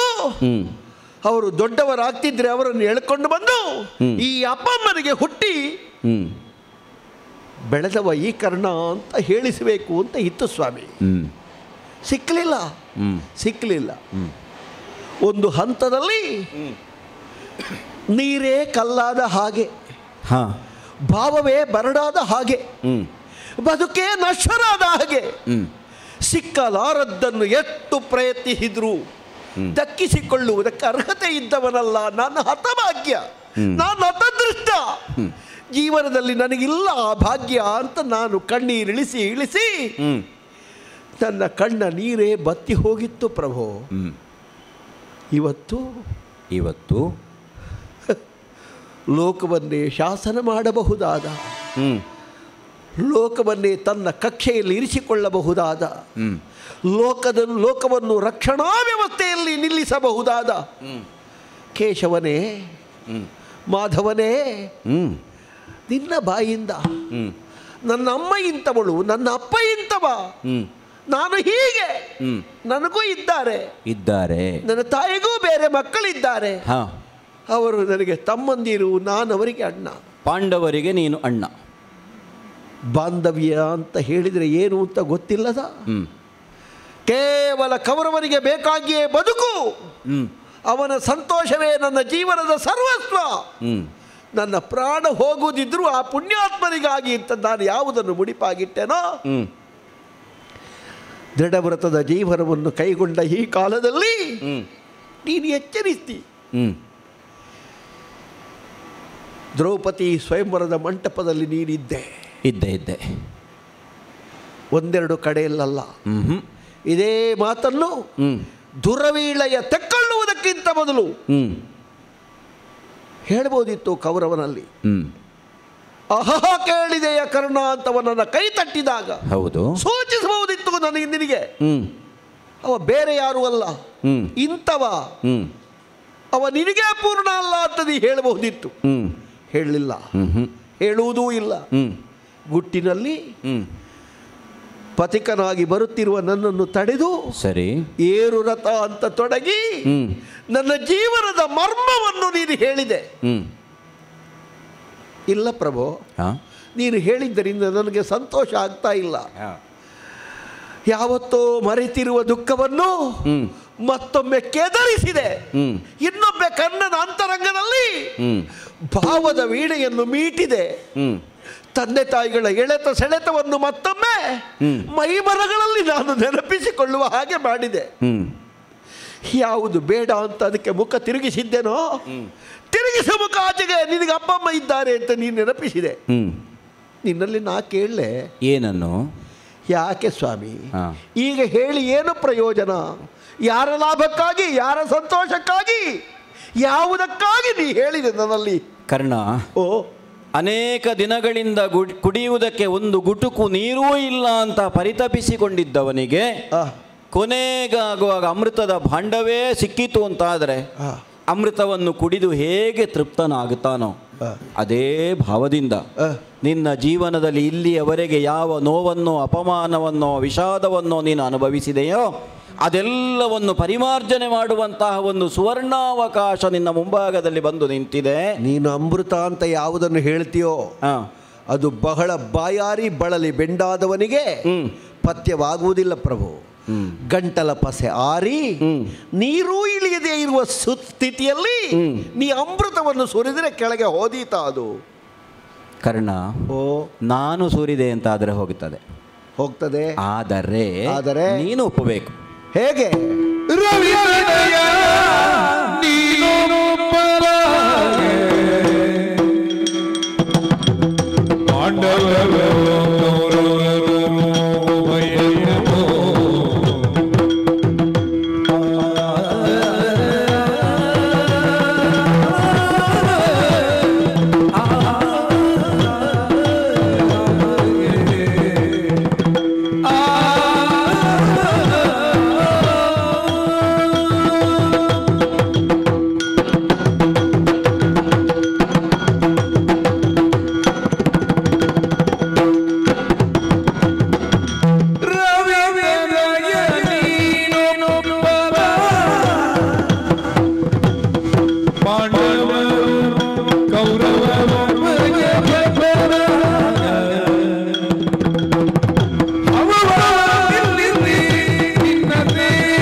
ನಿನ್ನ ಸೇವಿಪರು ಭಯವೀರರು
ತ್ಯಾಗದಿಂದಲೇ ಅಮೃತತ್ವ ಲಭಿಸ್ತದೆ ಅಂತ ಒಂದು ಮಾತುಂಟು.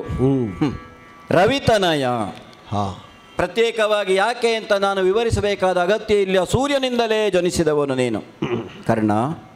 ನೀನು ಹೇಳುವಾಗ ನನಗೆ ಅರ್ಥ ಆಗಿರಲಿಲ್ಲ, ನೀನು ನಿಲ್ಲಿಸುವಾಗ ಗೊತ್ತಾಯಿತು. ಯಾವುದನ್ನು? ನೀನು ಕತೆ ಬೇರೆಯವರದ್ದು ಹೇಳಿದ್ದಲ್ಲ. ನಾನು ಆಗ ಆಡಿದೆ. ನನ್ನ ಕಥೆಯೇ ಇಷ್ಟು ವ್ಯಥೆ ಉಂಟು ಅಂತಾದರೆ ನಾ ಕೇಳ್ತಿರ್ಲಿಲ್ಲ. ಬೇರನ್ನೇ ಹುಡುಕುವುದಕ್ಕೆ ಹೊರಟವ ನಾನು ಅಂತ ಆಡಿದೆ. ಮಾತ್ರವಲ್ಲ, ಔಷಧಿಗಾಗಿ ಆ ಬೇರು ಬೇಕು ಅಂತಲೂ ತೊಡಗಿದೆ. ನೀನು ಬೇರು ಹುಡುಕಿದೆ, ಮರ ಬಿದ್ದ ಮೇಲೆ ಬೇರು ಸಿಕ್ಕಿತು ನಿನಗೆ. ಅಲ್ಲವೇ ಅಲ್ಲ, ಬೇರಿನ ತುಂಡನ್ನು ಹುಡುಕಿದ್ದು ಮಾತ್ರವಲ್ಲ, ನಿನ್ನನ್ನು ತೇರನ್ನು ಏರಿಸಬೇಕು ಅಂತ ಸಂಕಲ್ಪ ಮಾಡಿದವನಿದ್ದೇನೆ. ಓಹೋ, ಒಂದು ಮಾತು ಹೇಳ. ಹೇಗೆ? ಕೊಲಿಸಲಾರೆನು ಸರ್ವಥ ಕೊಳುಗುಳದಿ ನಿನ್ನ ತುಂಬಿದ ಸಭೆಯಲ್ಲಿ ನಾನು ಆಡಿದವ. ಯಾರಲ್ಲಿ ಹೇಳಿದ್ದು ನಾನು? ಪಾಂಡವರ ರಾಯಭಾರಿಯಾಗಿ ನೀ ಬಂದರೂ ಆ ಮಾತನ್ನು ನೀನು ಆಡುವಾಗ ಸ್ವತಂತ್ರ ನೀನು ಕೃಷ್ಣನಾಗಿಯೇ ಹೇಳಿದೆ. ಕೊಲಿಸಲಾರೇನು ಸರ್ವತ ಕೊಳುಗುಳದೆ ನಿನ್ನ. ಶೈಬ್ಯ, ಸುಗ್ರೀವ, ಮೇಘಪುಷ್ಪ, ಬಲಾಹಕಗಳೆಂಬ ಕುದುರೆಗಳುಳ್ಳಂತಹ ದಾರುಕನೇ ಸಾರಥಿಯಾಗಿರುವ ಗರುಡ ಧ್ವಜ ಇರುವಂತಹ ರಥವನ್ನು ಏರಿಕೊಂಡು ನಾನು ಬಂದದ್ದಲ್ಲೇ ನೀವು ನಿರ್ಣಯ ಮಾಡಬೇಕಿತ್ತು. ನಾನು ಸ್ವತಂತ್ರನಿದ್ದೇನೆ, ಪಾಂಡವರ ಅಡಿಯಾಳಲ್ಲ ಅಂತ. ಆದರೆ ನಾನು ಧರ್ಮಕ್ಕೆ ಅಡಿಯಾಳು. ಭಗವಂತನಾದರೂ ಧರ್ಮವನ್ನು ಮೀರಿ ನಡೆಯುವ ಹಾಗಿಲ್ಲ, ಅವನು ಧರ್ಮ ಪುರುಷ. ಕೌರವರು ಮತ್ತು ಪಾಂಡವರು ನಾಳೆಯ ದಿನ ಹೋರಾಟವನ್ನು ಮಾಡುವ ಹೊತ್ತಿನಲ್ಲಿ ಈಗಲೇ ನಿನಗೆ ಗೊತ್ತು, ಅಕ್ಷೋಹಿಣಿ ಸೇನೆ ಬಂದು ಸೇರಿದೆ. 18 ಅಕ್ಷೋಹಿಣಿ ಸೇನೆ ನಾಶವಾಗಬೇಕಾಗ್ತದೆ. ಅದನ್ನು ಸುಯೋಧನನಲ್ಲೂ ನಾನು ಆಡಿದ್ದೇನೆ. ನಿನ್ನ ಕೌರವನು ಸಾಯ್ತಾನೆ ಹೋರಾಟವನ್ನು ಮಾಡಿದರೆ, ಅವನನ್ನು ಉಳಿಸುವಂತಹ ಒಂದು ಅವಕಾಶ ನಿನಗೆ ಬಂದಿದೆ. ದ್ರೌಪದಿ ಸ್ವಯಂವರವ ಮತ್ತೊಂದೋ ಮೊದಲೊಂದೋ ಬಿಡು, ಈ ಹೊತ್ತಿಗೆ ಉಳಿದವರಿಗಾಗಿ ನೀನು ತ್ಯಾಗ ಮಾಡಿ ಚಂದ್ರವಂಶದ ಚಕ್ರವರ್ತಿ ಪೀಠವನ್ನು ಏರುವಂತಹ ಸುಯೋಗವನ್ನು ತಾನಾಗಿ ನಿನ್ನನ್ನು ಅರಸಿ ಬಂದಿದೆ. ಯಾಕೆ ಗೊತ್ತೇ? ಪಾಂಡವರಲ್ಲಿ ನೀನು ಹಿರಿಯವ ಅಂತ ಹೇಳಿದೆ. ಶಾಸ್ತ್ರವೇ ಹೇಳ್ತದೆ, ಹುಡುಗಿಯೊಬ್ಬಳಿಗೆ ಮದುವೆ ಆಗುವುದಕ್ಕೆ ಮೊದಲೇ ಒಬ್ಬ ಮಗ ಹುಟ್ಟಿದ್ದಾನೆ ಅಂತ ಆದರೆ ಅವನನ್ನು ಕಾನೀನ ಅಂತ ಪರಿಗಣಿಸಬೇಕು. ಅವಳನ್ನು ಯಾರು ಮದುವೆ ಆಗಿದ್ದಾನೋ ಅವನಿಗೆ ಆ ಮಗ ಸೇರ್ತಾನೆ, ಅವನಿಗೆ ಆಸ್ತಿಯಲ್ಲಿ ಹಕ್ಕುಂಟು. ಅಂದರೆ ಅದು ಯುಧಿಷ್ಠಿರನಿಗಿಂತಲೂ ಹಿರಿಯವ ನೀನು ಕರ್ಣ. ಮದುವೆ ಆಗುವಾಗಲೇ ಅವಳು ಗರ್ಭಿಣಿ ಹೌದು ಅಂತಾದರೆ, ಮದುವೆ ಆದ ಗಂಡ ಅವಳ ಗರ್ಭಕ್ಕೂ ಹೊಣೆಗಾರನಾಗುತ್ತಾನೆ, ಸಹೋಡ. ಆ ದೃಷ್ಟಿಯಿಂದಲೂ ಅಧಿಕಾರ ಉಂಟು. ನೀನು ಮೊದಲೇ ಹುಟ್ಟಿದವನು, ಕಾನೀನ ಪುತ್ರ, ನಿನಗೆ ಅಧಿಕಾರ ಉಂಟು. ಇದು ಇಲ್ಲಿಯವರೆಗೆ ಯಾರೆಲ್ಲ ನಿನ್ನನ್ನು ಸೂತಪುತ್ರ, ಬೆಸ್ತ, ನಿನಗೆ ಯೋಗ್ಯತೆ ಇಲ್ಲ ಅಂತ ಹೇಳಿಕೊಂಡಿದ್ರೋ ಅವರೇ ನಿನ್ನನ್ನು ಹಾಡಿ ಹೊಗಳಿ ಸ್ತುತಿಸುವ ಹಾಗೆ ನಾನು ಮಾಡ್ತೇನೆ. ಚಂದ್ರವಂಶದ ಚಕ್ರವರ್ತಿ ಪೀಠದಲ್ಲಿ ನೀನು ಎತ್ತರದಲ್ಲಿ ಕುಳಿತ ಹೊತ್ತಿಗೆ ಎಡದಲ್ಲಿ ಕೌರವರು, ಬಲದಲ್ಲಿ ಪಾಂಡವರು, ಮಾತ್ರವಲ್ಲ ನಿನ್ನ ಮುಂಭಾಗದಲ್ಲಿ ಮಾದ್ರರೋ, ಯಾದವರೋ, ಕಾಂಬೋಜರೋ ಯಾರೆಲ್ಲ ಇದ್ದಾರೆ. ಹಸ್ತಿನಾವತಿಗೆ ಸಾಮಂತರಾಗಿ ಕಪ್ಪ ಕಾಣಿಕೆಗಳನ್ನು ಕೊಡುವಂತಹ ರಾಜಾದಿ ರಾಜರೆಲ್ಲ ಬಂದು ನಿನ್ನ ಪಾದಕ್ಕೆ ಮಣಿಯುತ್ತಾರೆ. ಯಾರನ್ನು ನಿನ್ನ ಆಜೀವ ಶತ್ರು ಅಂತ ನೀನು ಭಾವಿಸಿದ್ದೀಯೋ, ನಿನ್ನ ಜನ್ಮದ ವೈರಿ ಅಂತ ತಿಳ್ಕೊಂಡಿದ್ದೀಯೋ, ಅಂತಹ ಅರ್ಜುನನೇ ನಿನಗೆ ಬೇಕಾದರೆ ಶ್ವೇತಛತ್ರವನ್ನು ಹಿಡಿತಾನೆ, ಅವನು ನಿನ್ನ ತಮ್ಮ. ಭೀಮ ಬೇಕಾದರೆ ನಿನಗೆ ಗಾಳಿಯನ್ನು ಹಾಕುತ್ತಾನೆ, ಅವನು ನಿನಗೆ ತಮ್ಮ. ಅವರೆಲ್ಲರೂ ಧರ್ಮಾತ್ಮರು ನಿನ್ನ ಮುಂಭಾಗದಲ್ಲಿ ಮಂಡಿ ಊರಿ ನಿಲ್ಲುತ್ತಾರೆ. ಇಂತಹ ಒಂದು ಅವಕಾಶ ಇನ್ನು ಮುಂದೆ ನಿನಗೆ ಸಿಗುವುದಕ್ಕಿಲ್ಲ. ರೂಢಿಯಲ್ಲೊಂದು ಮಾತುಂಟು, ಅವಕಾಶ ಅನ್ನೋದು ಬಾಗಿಲನ್ನು ತಟ್ಟುವುದು ಒಂದೇ ಸಲ, ಮತ್ತೊಂದು ಸಲ ತಟ್ಟುವುದಿಲ್ಲ ಅಂತ. ಬಂದಾಗ ನಾವು ಬಾಗಿಲು ತೆರೆದರಾಯಿತು. ನಿನ್ನ ಕಣ್ಣ ಮುಂಭಾಗದಲ್ಲಿ ಇಟ್ಟಂತಹ ಈ ಕಲ್ಪನೆ ಉಂಟಲ್ಲ, ಇದನ್ನು ಸತ್ಯವಾಗಿಸಬೇಕು ಅಂತ ಆದರೆ ನನಗೆ ಬೇಕಾಗೋದು ಒಂದೇ, ರವಿತನಯ, ನೀನು ಪಾಂಡುತನಯನಾಗಿ ನನ್ನ ಜೊತೆಗೆ ಬಾ, ಅಸ್ತು ಅಂತ ಹೇಳು. ನನ್ನ ರಥ ಏರಿಸಿ ಉಪಪ್ಲಾವ್ಯದ ಅಲ್ಲಿಯವರೇ ಕರ್ಕೊಂಡು ಹೋಗ್ತಾನೆ. ನೀನು ಮಾತಾಡುವುದಲ್ಲ ಪ್ರಭು, ನನ್ನ ಕುತ್ತಿಗೆ ಹಿಡಿಯುವುದು ನೀನು.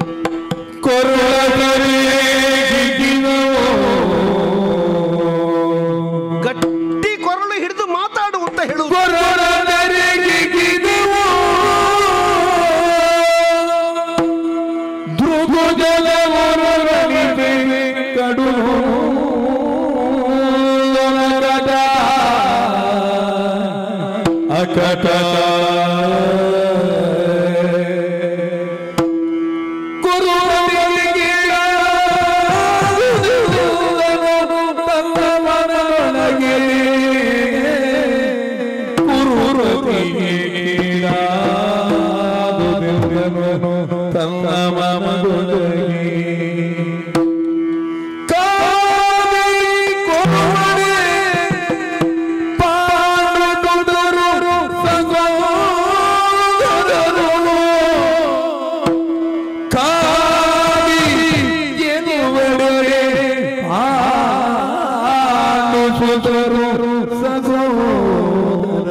ಗಿರಿನೋ ಮಧುಸೂದನ ಅಕಟ ಅಕಟ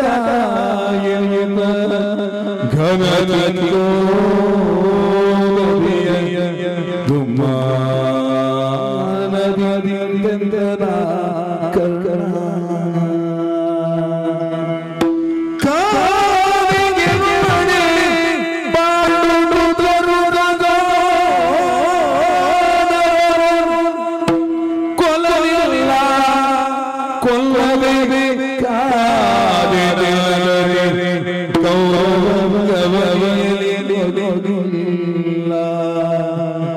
ಅಕಟ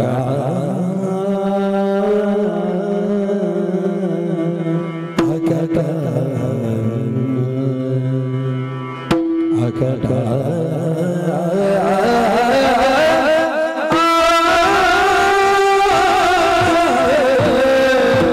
ಅಕಟ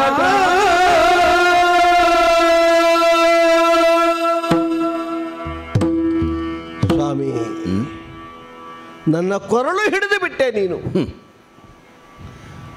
ಮಾತಾಡಲಿಕ್ಕೆ ಧ್ವನಿ ಇಲ್ಲ ಪ್ರಭೋ. ನಿನ್ನ ಕೊರಳನ್ನು ಪಾಂಚಜನ್ಯ ಮಾಡುವ ಅಂತ ತೊಡಗಿದ್ದೆ ನಾನು. ಯಾವಾಗ ನಾನು ನನ್ನನ್ನು ಕೌರವನಿಗೆ ಒಪ್ಪಿಸಿಕೊಂಡೆನೋ ಅಲ್ಲಿಂದ ನಂತರ ನನ್ನದ್ದು ಅಂತ ಏನೂ ಇಲ್ಲ ಪ್ರಭೋ. ಪರೀಕ್ಷಾ ರಂಗದಲ್ಲಿ ಸಾಯ್ತೇನೆ ಅಂತ ಹೊರಟ ನನ್ನ ಜೀವಕ್ಕೆ ಜೀವವಾಗಿ ನಿತ್ತವ ಕೌರವ. ಇಲ್ಲದಿದ್ದರೆ ಅವತ್ತೇ ಮುಗೀತಿತ್ತು.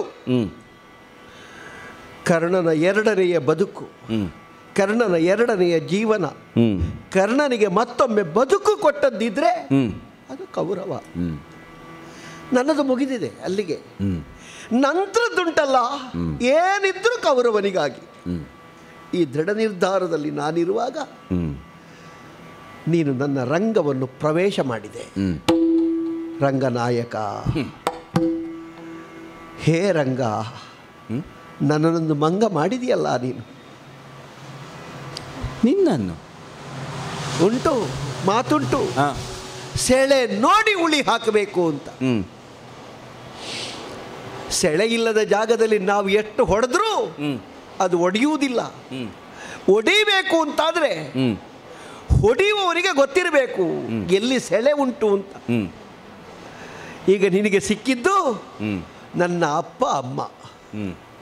ನಿನ್ನನ್ನೆಲ್ಲ ಕುಶಲ ರಾಜಕಾರಣಿ ಅಂತ ಹೇಳಿದರು ಪ್ರಭು. ರಾಜಕಾರಣದಲ್ಲಿ ಇಂತಹ ಒಂದು ಕುಶಲತೆ ಉಂಟು ಅಂತಾದರೆ ಯಾವನಲ್ಲಿ ಯಾವ ದೌರ್ಬಲ್ಯ ಉಂಟು ಅದನ್ನೇ ಮುಂದೆ ಮಾಡಿದರೆ ಅವನನ್ನು ಮತ್ತೆ ಎಳಿಬೇಕು ಅಂತ ಇಲ್ಲ, ಅವನೇ ನಮ್ಮ ಬೆನ್ನ ಹಿಂದೆ ಬರ್ತಾನೆ. ಗೋಪಾಲಕ ಹಿಂಡಿನ ತುಂಡನ್ನು ಕೈಯಲ್ಲಿ ಹಿಡಿದು ದನಕ್ಕೆ ಸ್ವಲ್ಪ ಪರಿಮಳ ತೋರಿಸಿದ್ರೆ ಅದು ನಿನ್ನ ಬೆನ್ನ ಹಿಂದೆ ಬರ್ತದಲ್ಲ, ಬರಬೇಕಲ್ಲ. ನಿನ್ನ ಕೈಯಲ್ಲಿ ಹಿಂಡಿ ಉಂಟು. ನನ್ನನ್ನು ಹಿಂಡಿದಿ ಪ್ರಭು, ಹಿಂಡಿದಿ ನೀನು. ಅಂದರೆ ರಣಾಂಗಣಕ್ಕೆ ದುಮ್ಮಿಕ್ಕಿ ನನ್ನ ಕೌರವನಿಗೆ ಹಗೆಯಾಗಿ ನಿತ್ತವರನ್ನು ಕೊಲ್ತೇನೆ ಅಂತ ನಾ ಕತ್ತಿ ಎತ್ತಿದ್ರೆ ಕಡಿಬೇಕಾದ ಕತ್ತು ಯಾರದ್ದು? ನಿನ್ನ ತಮ್ಮಂದ್ರದ್ದು. ಕಾದಿ ಕೊಲ್ಲುವಡೆ ಪಾಂಡು ಸುತರು ಸಹೋದರರು. ನನಗೆ ಗೊತ್ತಿರಲಿಲ್ಲ ಇಷ್ಟರವರೆಗೆ. ನಿರ್ದಾಕ್ಷಿಣ್ಯವಾಗಿ ಕಡಿಯುತ್ತಿದ್ದೆ. ಕಡಿಯುವುದಿದ್ರೂ ಸ್ವಲ್ಪ ನೆನಪು ಮಾಡು ಅಂತ ಒಂದು ನೆನಪಿಸಿದೆಯಲ್ಲ ನೀನು.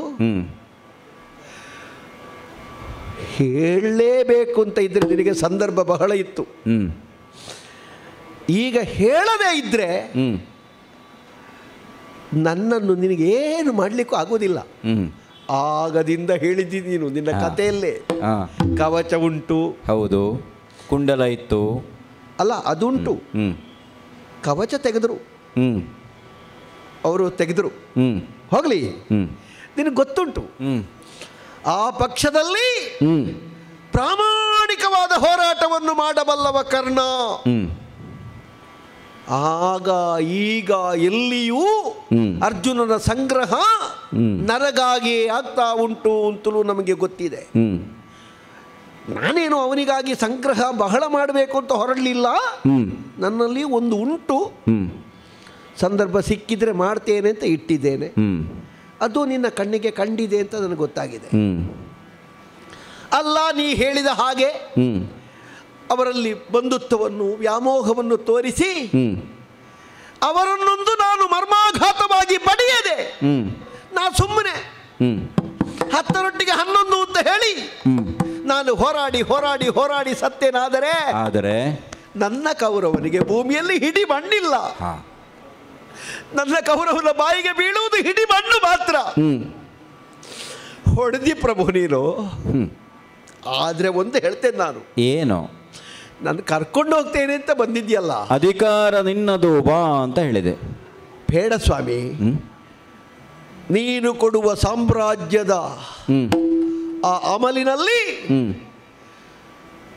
ನನ್ನ ಬದುಕಿನಲ್ಲಿ ಅಮೂಲ್ಯ ಅಂತ ತಿಳಿದ ಕೌರವನನ್ನು ಬಿಟ್ಟು ಬರುವುದಕ್ಕೆ ನನಗೆ ಅಂತರಂಗ ಒಪ್ಪಿಗೆ ಕೊಡುವುದಿಲ್ಲ. ಆದ್ದರಿಂದ ಒಂದು ಮಾತು ಹೇಳಲೆ. ಏನು? ಮರಳು ಪ್ರಭು, ಮರಳು.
ಹೌದು, ಶಬ್ದ ಒಂದೇ, ಹೆಂಡತಿ ಗಂಡ ಅಂತ ಅದರ ಅರ್ಥ. ಹೌದು. ಮಾ ಲಕ್ಷ್ಮಿ, ಧವ ಗಂಡ. ಲಕ್ಷ್ಮಿ ನಿನ್ನನ್ನು ಕೈ ಬೀಸಿ ಕರೀತಾ ಇದ್ದಾಳೆ ಅಂತ ನೀನು ಒಂದು ಆಮಿಷ ತೋರಿ. ಹೌದು, ಅಧಿಕಾರ ಚಕ್ರವರ್ತಿ ಪೀಠ ಸಿಗುತ್ತದೆ. ಏನೂ ಇಲ್ಲದೆ ಸೂತರ ಮನೆ ಬಾಗಿಲಲ್ಲಿ ಬೆಳೆದ ಮಗ ನಾನು. ಅಂಬಿಗರ ಸಹವಾಸ ನನಗೆ ಬಾ, ನಿನಗದು ಸಿಗ್ತದೆ. ಇಲ್ಲ ಪ್ರಭೋ, ಒಂದು ತಿಳ್ಕೋ ನೀನು. ಏನು? ನಾನು ಆ ಜಾತಿಯಲ್ಲಿ ಹುಟ್ಟದೇ ಇರಬಹುದು, ಆ ವರ್ಗ ಉಂಟಲ್ಲ, ಸ್ವಾಭಿಮಾನ ಬಿಟ್ಟು ಬದುಕುವುದಲ್ಲ. ಓಹೋ, ಬೆಸ್ತರ ವರ್ಗ ಉಂಟಲ್ಲ, ಜೀವ ಹೋದರೂ ಅವರು ಸ್ವಾಭಿಮಾನ ಬಿಡ್ಲಿಕ್ಕಿಲ್ಲ ಯಾವ ಕಾಲಕ್ಕೂ. ನಮ್ಮಲ್ಲಿ ಒಂದು ಒಗ್ಗಟ್ಟುಂಟು. ಆ ಬದುಕಿನ ಸಂಸ್ಕಾರ ನನಗೆ ಸಿಕ್ಕಿದೆ. ಆದ್ದರಿಂದ ಹೇಳ್ತೇನೆ, ಏನು? ಮರಳು ಮಾಧವ, ನೀ ತೋರಿಸುವ ಸಿರಿ ಸೌಭಾಗ್ಯ. ಹೌದು, ಅದು ಮರಳು ಮಾಧವ, ಅದು ಮರಳು ಮಾಧವ, ಅದು ಮರಳು, ಅದು ಹೊಯ್ಗೆ. ಹುಚ್ಚು ಮಾಧವ, ನೀ ಮರಳು. ನನಗೊಂದೇ, ಏನು? ನನ್ನ ಯಜಮಾನನಿಗೆ ಯಾರು ಉಳಿಯುತ್ತಾರೆ ಅವರನ್ನು ಉಳಿಯಗೊಡೆ, ಅವರಿಗೆ ನಾ ಶತ್ರುವೇ. ಆದದ್ದರಿಂದ ನನ್ನ ಕಡೆಯ ನಿರ್ಧಾರವನ್ನು ನೀ ಕೇಳಿದೆ. ಸರಸಿಜಾಂಬಕ,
ಕರ್ಣ, ಸರಸಿಜಾಂಬಕನಾಗಿ ಕೇಳು.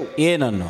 ವಿಶಾಲವಾದ ವಿಶ್ವದ ಬಗ್ಗೆ ವಿಶಿಷ್ಟವಾದ, ವಿಶೇಷವಾದ, ವಿಸ್ತಾರವಾದ, ವಿಸ್ತೃತವಾದಂತಹ ದೃಷ್ಟಿ ಉಳ್ಳವನಾಗಿ ಕೇಳು.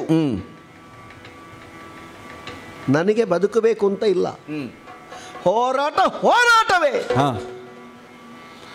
ನಾಳಿನ ದುರ. ಹೌದು, ಎಲ್ಲ ಕಾಯ್ತಾ ಉಂಟು ಪ್ರಭು. ಈ ಯುದ್ಧ ಆಗುತ್ತಾ ಇರುವುದು ಯಾಕೆ ನಿನಗೆ ಗೊತ್ತುಂಟು. ನೀನು ಎಷ್ಟು ಮಂದಿಗಳಿಗೆಲ್ಲ ಮಾತು ಕೊಟ್ಟಿದೀಯ, ಈ ಯುದ್ಧದಲ್ಲಿ ನಿಮಗೆ ಆಹಾರವಾಗಿ ಕೊಡ್ತೇನೆ ಅಂತ. ಎಷ್ಟು ಭೂತ ಪಿಶಾಚಿಗಳು ರಕ್ತ ಕುಡಿಲಿಕ್ಕೆ ಕಾಯ್ತಾ ಇದ್ದಾವೋ ಗೊತ್ತಿಲ್ಲ. ಶಾಕಿನಿ, ಡಾಕಿನಿ, ಜ್ವಾಲಿನಿ, ಮಾಲಿನಿಗಳೆನ್ನುವ ಅನೇಕ ಭೂತ ತತಿಗೆ ಅಥವಾ ಪಿಶಾಚ ವರ್ಗಕ್ಕೆ ರಕ್ತದ ಔತಣವನ್ನು ಕೊಡ್ತೇನೆ, ರಕ್ತದ ಔತಣವನ್ನು ಕೊಡ್ತೇನೆ. ನನ್ನ ಸ್ವಾಮಿಯಾದ, ನನ್ನ ಜೀವನದ ಸರ್ವಸ್ವವೂ ಆದ ಕೌರವನಿಗೆ ಯಾರೆಲ್ಲ ಹಗೆಯಾಗಿ ನಿಲ್ತಾರೋ ಅವರ ಹೊಗೆಯನ್ನು ಕಾಣುವುದೊಂದೇ ನನಗೆ ಲಕ್ಷ್ಯ. ಅವರ ಹೊಗೆಯನ್ನು ಕಾಣುವುದೊಂದೇ ಲಕ್ಷ್ಯ ಪ್ರಭು. ಖಂಡಿತ ಇಷ್ಟು ಮಾಡಿಯೇ ಮಾಡ್ತೇನೆ. ಮಾಡ್ತಿ? ಹೌದು, ಮಾಡಿಯೇ ಮಾಡ್ತೇನೆ. ಕೌರವರಿಗೆ ಹಗೆಯಾಗಿ ನಿಲ್ಲುವ ಎಲ್ಲರನ್ನೂ ನೀನು ಕೊಲ್ತೇನೆ. ನಾನಿದ್ರು ಸರಸಿಜಾಂಬಕ ಇಲ್ಲ ಪ್ರಭು.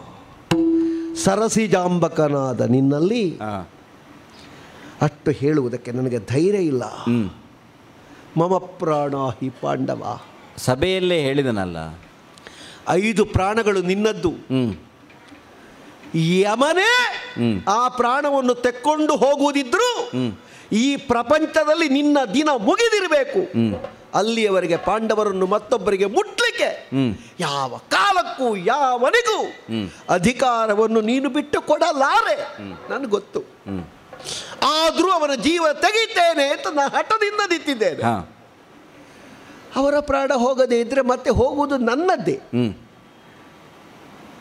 ಗೋಡೆಗೆ ತಲೆ ಜಜ್ಜಿ ಗೋಡೆ ಹುಡಿ ಮಾಡಬೇಕು ಅಂತ ಹೊರಟ ಗಾದೆ ನನ್ನದ್ದು.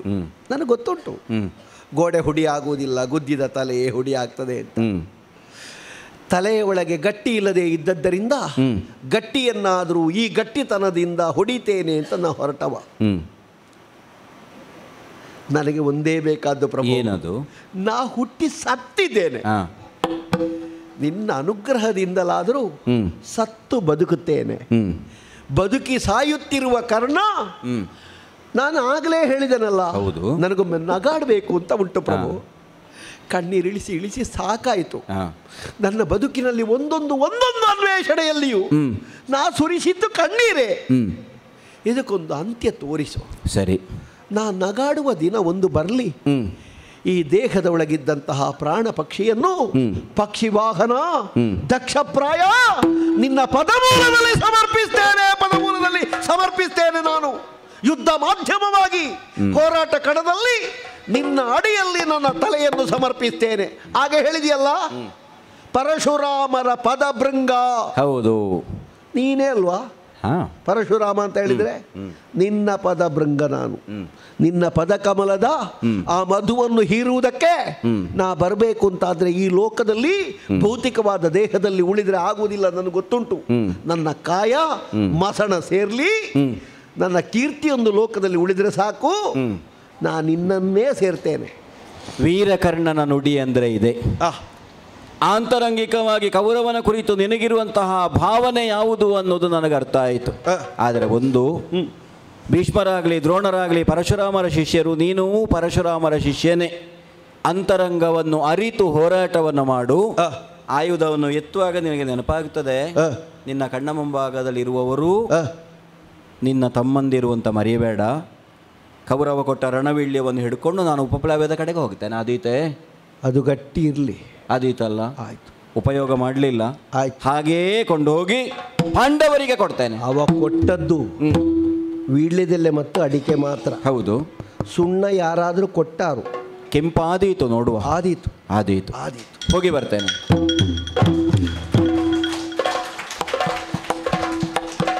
ಭಗವಂತನಾದ ಸೂರ್ಯನಿಗೆ ಅರ್ಘ್ಯ ಕೊಡಬೇಕು ಅಂತ ಮುಂದಾದ್ರೆ ಮೇಲಿದ್ದ ದೇವರೇ ಕೆಳಗಿಳಿದು ಬಂದು ಕಿವಿಯಲ್ಲಿ ಒಂದೆರಡು ಮಾತುಗಳನ್ನು ಆಡ್ತಾ ಇದ್ದಾನಲ್ಲ. ತಿಳಿ ಜಲವನ್ನು ಬಾಗಿ ಬೊಗಸೆಯಲ್ಲಿ ಹಿಡಿದು ಸೂರ್ಯಮಂತ್ರವನ್ನು ಜಪಿಸುವುದಕ್ಕೆ ಆರಂಭ ಮಾಡಿದಂತೆ ನೀರಲ್ಲಿ ಏನೋ ಯಾರದು? ಕಂದ ಕರ್ಣ ಕಂದ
ಕರ್ಣ ಯಾರದು?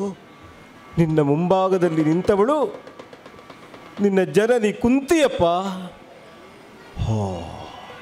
ಇಷ್ಟರವರೆಗೆ ನಿನ್ನನ್ನು ನಾನು ಪಾಂಡವರ ತಾಯಿ ಅಂತ ದೂರದಿಂದ ನೋಡ್ತಿದ್ದೆ. ನೀ ಬರ್ತಿ ಅಂತ ಅಪ್ಪ ಹೇಳಿದ. ಹೊರಟದ್ದು ಯಾರು ಹೇಳಿ ಅಂತ ನನಗೆ ಗೊತ್ತಿಲ್ಲ ಕಂದ. ನನ್ನ ಅಮ್ಮನಾಗಿ ಎದುರು ನಿಂತಿದ್ದಿ. ಏನ್ ತಾಯೇ? ಮಗನೇ, ಈ ಜೀವ ಇದ್ದು ಒಂದು ಕ್ಷಣ ನಿನ್ನ ಜೊತೆ ನಾ ಮಾತಾಡ್ತೇನೆ, ಕಂದ ಕರ್ಣ ಅಂತ ಕರೀತೇನೆ ಎನ್ನುವಂತಹ ಆಸೆ ಎನ್ನುವುದು ಇತ್ತಾದರೂ ಅದು ಸಾಧ್ಯವಾಗುತ್ತದೆ ಎನ್ನುವಂತಹ ವಿಚಾರ ನನ್ನ ಅರಿವಿಗೆ ಬಂದೇ ಇರಲಿಲ್ಲ ಮಗು.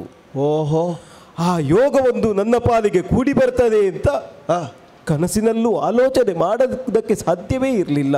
ಇವತ್ತು ಬಂತಲ್ಲ. ಹೌದು ಮಗು. ನಿನ್ನನ್ನು ಕಣ್ಣಾರೆ ಕಂಡಾಗ ನನ್ನ ಮನಸ್ಸು ತುಂಬಿ ಬರ್ತಾ ಇದೆ ಮಗನೇ. ಹಾಡುವುದಕ್ಕೆ ನಾಲಗೆ ಎನ್ನುವುದು ತೊದಲುತ್ತಾ ಇದೆ ಮಗು. ತಾಯಿಯೊಬ್ಬಳು ಹೆರಿಗೆಯ ವೇಳೆಯಲ್ಲಿ ಪ್ರಸವದ ವೇದನೆಯನ್ನು ಸಹಿಸುವುದಕ್ಕಾಗದೆ ಔಡು ಕಚ್ಚಿ, ಅಯ್ಯೋ ನನಗೆ ಈ ನೋವನ್ನು ಸಹಿಸುವುದಕ್ಕಾಗುವುದಿಲ್ಲ, ಮಗು ಬೇಡ ಅಂತ ತಿಳ್ಕೊಳ್ತಾಳಂತೆ.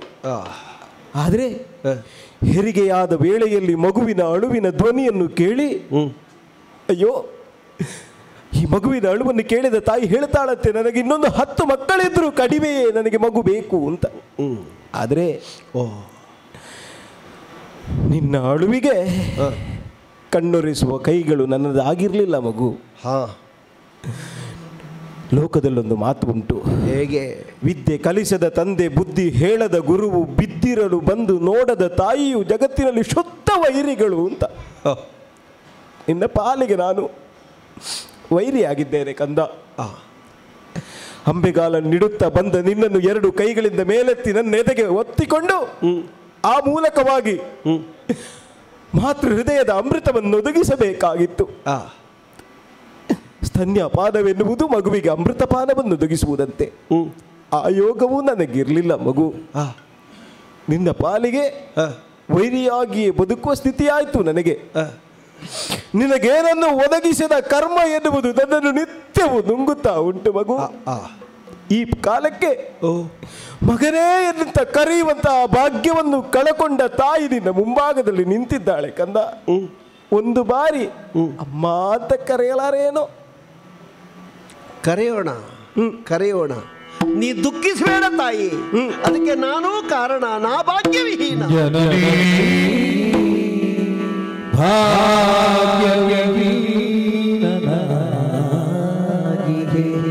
ನಾನದು ಭಾಗ್ಯವಿಹೀನ. ನಾನು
ಬದುಕಿನಲ್ಲಿ ಹಂಬಲಿಸಿದ ಕಾಲ ಒಂದಿತ್ತು.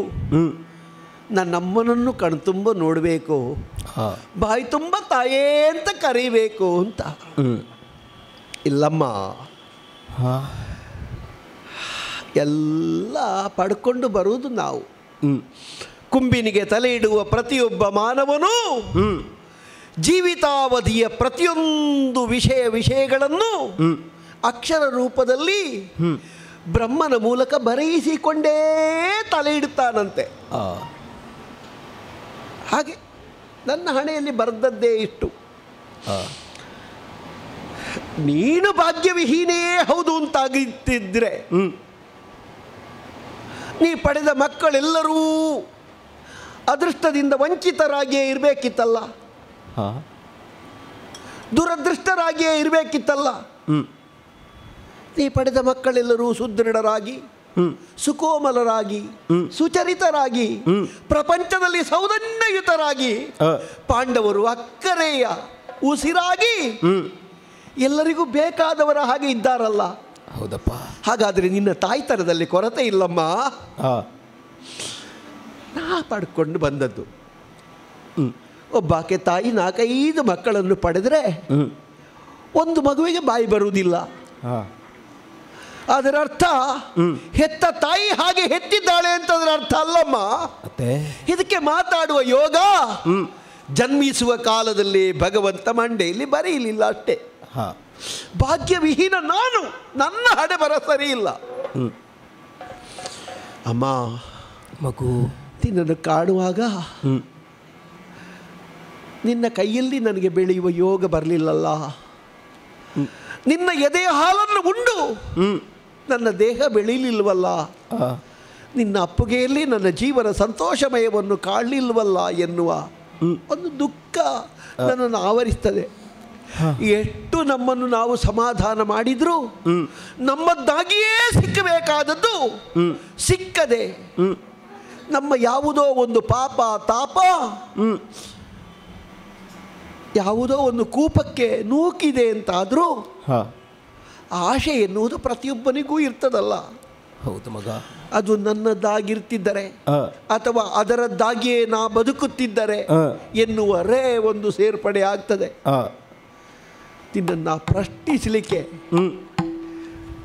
ತೊಡಗಿದ್ರೆ ನಾ ಮಗನಾಗುವುದೂ ಇಲ್ಲ, ನಿನ್ನಲ್ಲಿ ನಾನು ತಾಯ್ತನವನ್ನು ಕಂಡ ಹಾಗೂ ಆಗುವುದಿಲ್ಲ. ನೀ ನನ್ನನ್ನು ಸಾಕಲಿಲ್ಲ, ನಾ ನಿನ್ನ ಪೋಷಣೆಯಲ್ಲಿ ಬೆಳೆಯಲಿಲ್ಲ, ನಮಗಿಬ್ಬರಿಗೂ ಯೋಗ ಇಲ್ಲ ಅಂತ ಬಿಡುವ. ಆದರೂ ನಿನ್ನಲ್ಲಿ ಒಂದು ಮಾತು ನಾ ಕೇಳಲೇಬೇಕಮ್ಮ. ಏನು ಮಗನೇ? ಹೆತ್ತ ತಾಯಿಗೆ ಹೆಗ್ಗಣವಾದರೂ ಮುದ್ದಂತೆ. ಹೌದಪ್ಪ. ನಾನು ನಿನ್ನ ಚೊಚ್ಚಲ ಮಗ, ನಿನ್ನ ಬದುಕಿನ ತಾಯ್ತನದ ಹಂತದ ಪ್ರಥಮ ಚಾಲನೆಯ ಕೂಸು ನಾನು. ಹೌದು ಮಗು. ಒಂದರ್ಥದಲ್ಲಿ ನಿನ್ನನ್ನು ಅಮ್ಮ ಮಾಡಿದ ಮಗು ನಾನು. ದೊಡ್ಡವನಲ್ಲ ನಾನು ಸಣ್ಣವನೇ. ಮಾತೃತ್ವದ ಸಿಹಿಯನ್ನು ನೀ ಪ್ರಥಮವಾಗಿ ಅನುಭವಿಸಿದ್ರೆ ಅದು ನನ್ನನ್ನು ಪಡೆದಮ್ಮ. ಹೌದಪ್ಪ. ಮಕ್ಕಳು ಬೇಡ ಅಂತ ಹೇಳುವ ತಾಯಿಯಾದರೂ ಒಂದು ಹುಟ್ಟಿದ ಮೇಲೆ ಮಕ್ಕಳು ಬೇಡ ಅಂತ ಹೇಳಲಿಕ್ಕೂ ಸಾಕು. ನನಗೆ ಜೀವನದಲ್ಲಿ ಮಕ್ಕಳೇ ಬೇಡ ಅಂತ ಯಾರು ಹೇಳಲಿಕ್ಕಿಲ್ಲ, ಹೇಳುವುದಿಲ್ಲ ಮಗು. ಮಕ್ಕಳು ಬೇಡ ಅಂತ ಆಗುವಲ್ಲಿ ನಾ ಕಾರಣನಾಗಿರ್ಲಿಕ್ಕಿಲ್ಲ, ಯಾಕಂದ್ರೆ ನಾನು ಪ್ರಥಮದ ಮಗ. ಆದರೂ ನನ್ನನ್ನು ಯಾಕಮ್ಮ ನೀ ಬಿಟ್ಟೆ? ನಿನ್ನಿಂದ ನಾನು ಯಾಕಮ್ಮ ದೂರವಾಗಿ ಉಳಿದೆ? ಹೇಳು ತಾಯಿ. ಮಗು ಹೇಳು. ತಪ್ಪಿದಿದ್ದು ಬಿಟ್ಟದ್ದಲ್ಲ ಮಗು, ಮತ್ತೆ ತಿಳಿದೇ ಬಿಟ್ಟದ್ದು. ಯಾಕೆ? ಲೋಕದ ಅಪವಾದದಿಂದ ತಪ್ಪಿಸಬೇಕಲ್ಲ ಕಂದ.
ನಿನ್ನ ಒಡಲಿನ ವೇದನೆಗೆ ಸರಿಯಾದ ಉತ್ತರವನ್ನು ಕೊಡುವ ನೈತಿಕವಾದ ಸ್ಥಾನದಲ್ಲಿ ನಾನಿವತ್ತಿಲ್ಲ ಕಂದ. ಹಾಗೆಂದು ಅನಾಥನಾಗಿ ಬೆಳೆದ ನಿನ್ನ ಸ್ಥಿತಿಯನ್ನು ನಾನು ಅನುಭವಿಸಬಲ್ಲೆ. ಆ ನೋವನ್ನು ನಾನು ಅನುಭವಿಸಿ ಮಾತಾಡಬಲ್ಲೆ.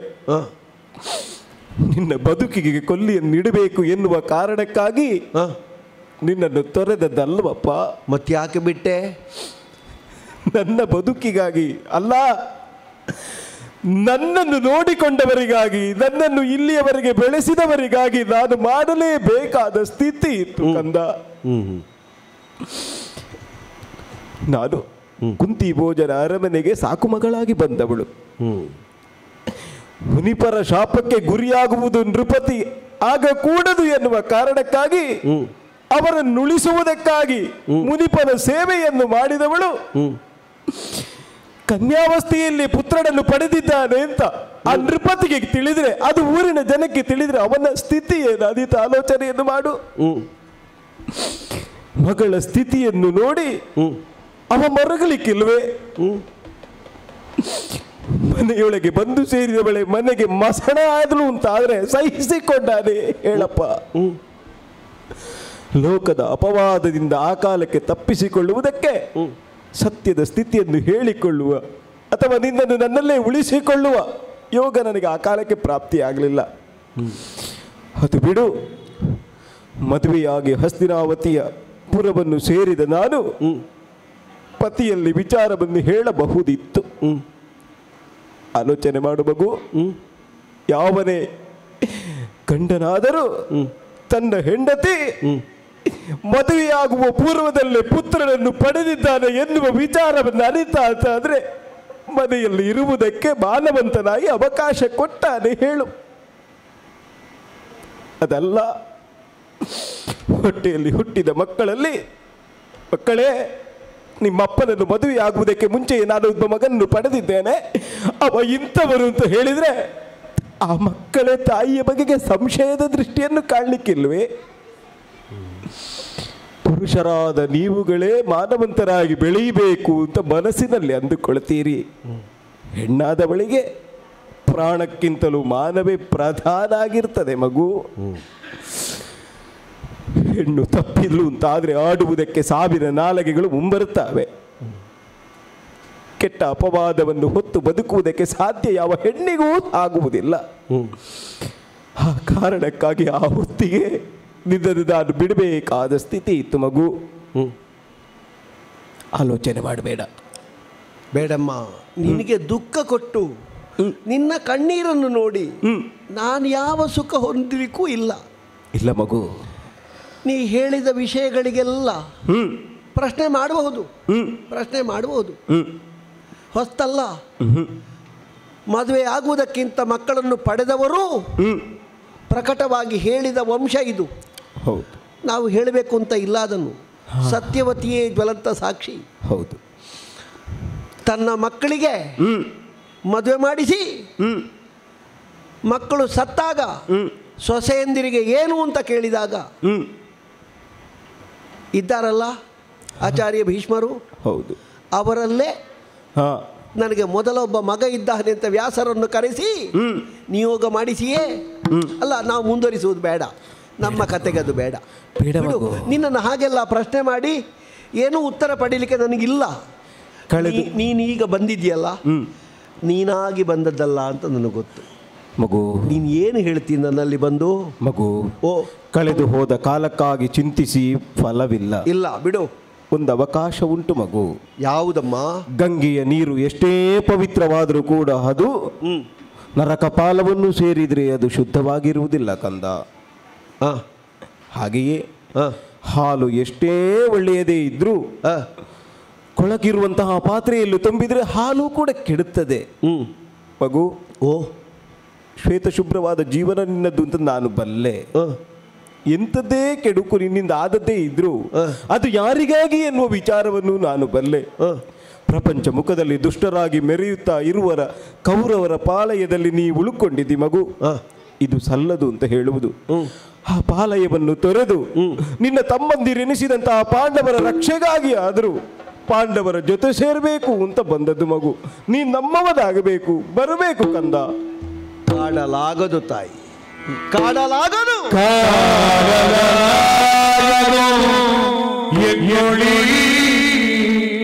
ನುಡಿಯ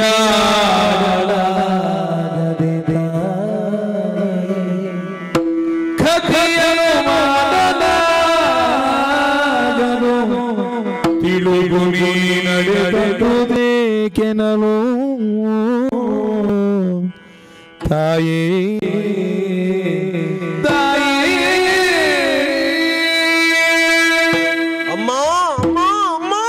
ಮಗನೇ, ಎಷ್ಟು ಕರೆದರೂ ಸಾಕಾಗುವುದಿಲ್ಲಮ್ಮ. ಕೈ ಮುಗಿತೇನೆ, ನಿನ್ನ ಕಾಲಿಗೆ ಬೀಳ್ತೇನೆ. ನಾನು ಏನು ಮಾಡಬೇಕು ಅಂತ ನೀ ಹೇಳಿದ್ರೆ ಅದನ್ನು ನಾ ಮಾಡ್ತೇನೆ. ಆದರೆ ಒಂದಮ್ಮ, ಏನಪ್ಪ? ನನ್ನ ಕೌರವರನ್ನು ನನ್ನ ಎದುರು ದೂರಬೇಡ. ಲೋಕದಲ್ಲಿ ಕೆಟ್ಟವನಿರಬಹುದು, ನನಗೆ ಒಳ್ಳೆಯವ, ನನ್ನ ದೇವರವ.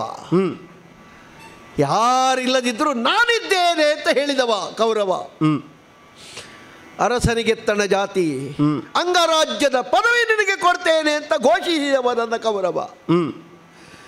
ಆದ್ದರಿಂದ ಕೌರವನನ್ನು ಉಳಿದು ನೀನು ಬಾ ಅಂತ ಕರೆದರೆ ನಾ ಹೋಗುವುದು ಸ್ವರ್ಗಕ್ಕೆ. ಆದರೂ ಕೌರವರಿಲ್ಲದ ಸ್ವರ್ಗವಾದರೂ ನನಗೆ ನರಕಾದೀತಮ್ಮ, ನನಗೆ ನರಕಾದೀತು. ಕೌರವ ನನ್ನ ಪಾಲಿನ ದೇವರು. ಶುದ್ಧಾಂತಕರಣವಾಗಿ ತ್ರಿಕರಣ ಪೂರಕವಾಗಿ ನನ್ನ ಕೌರವನನ್ನು ನಾನು ಒಪ್ಪಿದ್ದೇನೆ. ಈ ಪ್ರಪಂಚದಲ್ಲಿ ಕೌರವನಿಗೆ ನಾಳೆ ಏನು, ಅದಕ್ಕಿಂತ ಒಂದು ಕ್ಷಣ ಮೊದಲು ಅದು ನನಗೆ. ಅವ ನಾಳೆ ಸಾಯ್ತಾನೆ ಅಂತ ಇದ್ರೆ ಅವ ಸಾಯುವ ಒಂದು ಗಳಿಗೆಗೆ ಮೊದಲಾದರೂ ನಾ ಪ್ರಾಣ ಬಿಟ್ಟೇನು. ನಾ ಜೀವಂತ ಇದ್ದು ಕೌರವ ಸಾಯ್ಲಿಕ್ಕಿಲ್ಲ, ಅವನ ಸಾವನ್ನು ನಾನು ನೋಡ್ಲಿಕ್ಕಿಲ್ಲ, ನಾ ಸಹಿಸಲಿಕ್ಕಿಲ್ಲ. ಬಿಡು. ಇನ್ನೊಂದು ಏನಪ್ಪ? ನೀನೇ ಹೇಳಿದ್ದನ್ನು ಪುಷ್ಟೀಕರಿಸಿ ಮಾತಾಡ್ತೇನೆ ನಾನು.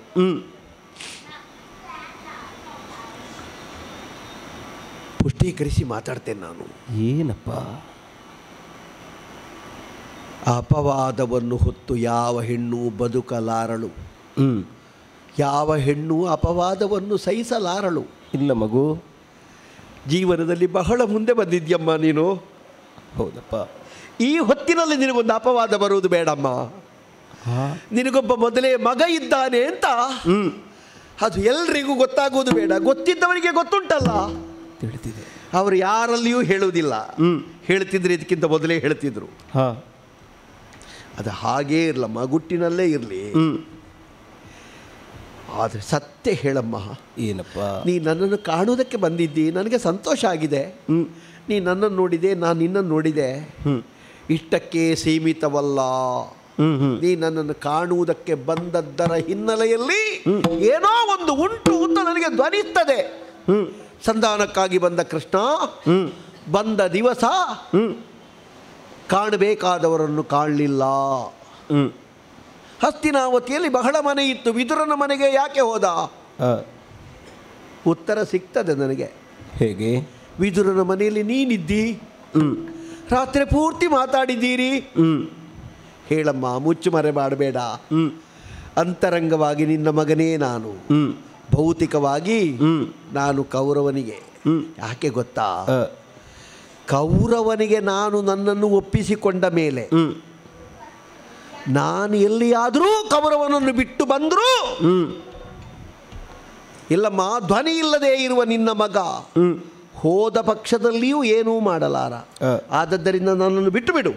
ಅದನ್ನು ಹೊರತುಪಡಿಸಿ ತಾಯಿಯಾಗಿ ಹಕ್ಕಿನಿಂದ ಮಗನಾಗಿ ಅಟೇ ವಿನಮ್ರತೆಯಿಂದ ನಾ ಕೇಳ್ತೇನೆ. ಏನು? ತಾಯ್ತನದ ಸೊಬಗು, ತಾಯ್ತನದ ಹಿರಿಮೆ ನೀನು. ನಿನ್ನ ಮಗನಾದ ನನ್ನಿಂದ ನಿನಗೆ ಇನ್ನು ಮುಂದೆ ಏನೂ ಕೊಡಲಿಕ್ಕೆ ಆಗ್ತದೆ ಅಂತ ನನಗೆ ಹೇಳಲಿಕ್ಕೆ ಸಾಧ್ಯ ಇಲ್ಲ. ಯಾಕಂದರೆ ಕತ್ತಿಗೆ ಎಷ್ಟು ಹರಿತ ಬರಬೇಕು ಅಷ್ಟು ಈಗಾಗಲೇ ಬಂದಿದೆ. ಯಾರ ಕೊರಳಿಗೆ ಬೀಸಲ್ಪಡ್ತದೆ, ಯಾರ ಪ್ರಾಣ ಪಕ್ಷಿ ಯಾವಾಗ ಹಾರ್ತದೆ ಅಂತ ಒಂದು ಯುದ್ಧ ಕಹಳೆ ಊದುವುದಕ್ಕೆ ಮಾತ್ರ ಇರುವುದು. ದುರವೀಳ್ಳಿ ಆಚೆ ಕಡೆಗೆ ಸಾಗಿ ಆಗಿದೆ. ನಾವೆಲ್ಲ ಅಂಕಕ್ಕೆ ನಿಂತ ಸ್ಪರ್ಧಾಳುಗಳು. ನಮ್ಮ ಪ್ರಾಣ ಎನ್ನುವುದು ಮತ್ತೊಬ್ಬನಿಗೆ ಎರವಲಾಗಿದೆಯಮ್ಮ. ಈ ಹೊತ್ತಿನಲ್ಲಿ ನಾ ಕೊಟ್ಟರೆ ಬಂತು. ಮತ್ತೊಮ್ಮೆ ನಿನ್ನನ್ನು ತಾಯಿಯಾಗಿ ನಾ ಕಾಣ್ತೇನೋ, ಮಗನಾಗಿ ನಿನಗೆ ನನ್ನನ್ನು ಜೀವಂತ ನೋಡ್ಲಿಕ್ಕಾಗ್ತದೋ ಹೇಳಲಿಕ್ಕೆ ಸಾಧ್ಯ ಇಲ್ಲ. ಇದು ಕೊನೆಯ ಘಟ್ಟ. ನಿನಗೇನೆಲ್ಲ ಆಸೆ ಉಂಟು ಅದನ್ನು ನೀ ಕೇಳಬೇಕು. ನನಗದನ್ನು ಈಡೇರಿಸುವ ಒಂದು ಭಾಗ್ಯ ನೀ ಕೊಡಬೇಕು. ಕೇಳಲೇ? ಕೇಳಮ್ಮ.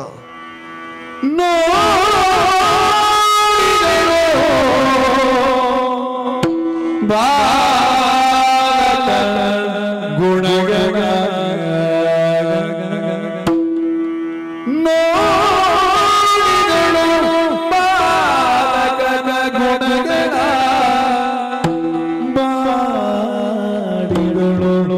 ಹೃದಯ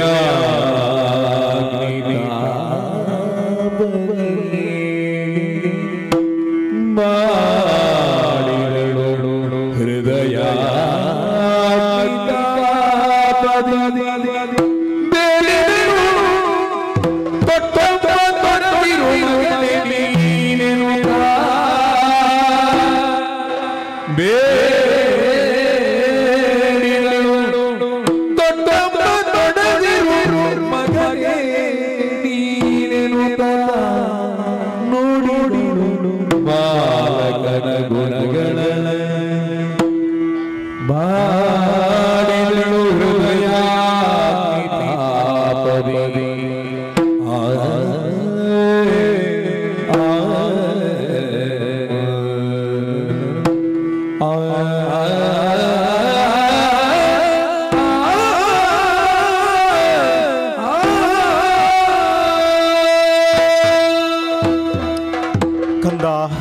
ಅಮ್ಮ ನೋಡಿದೆ ಮಗ.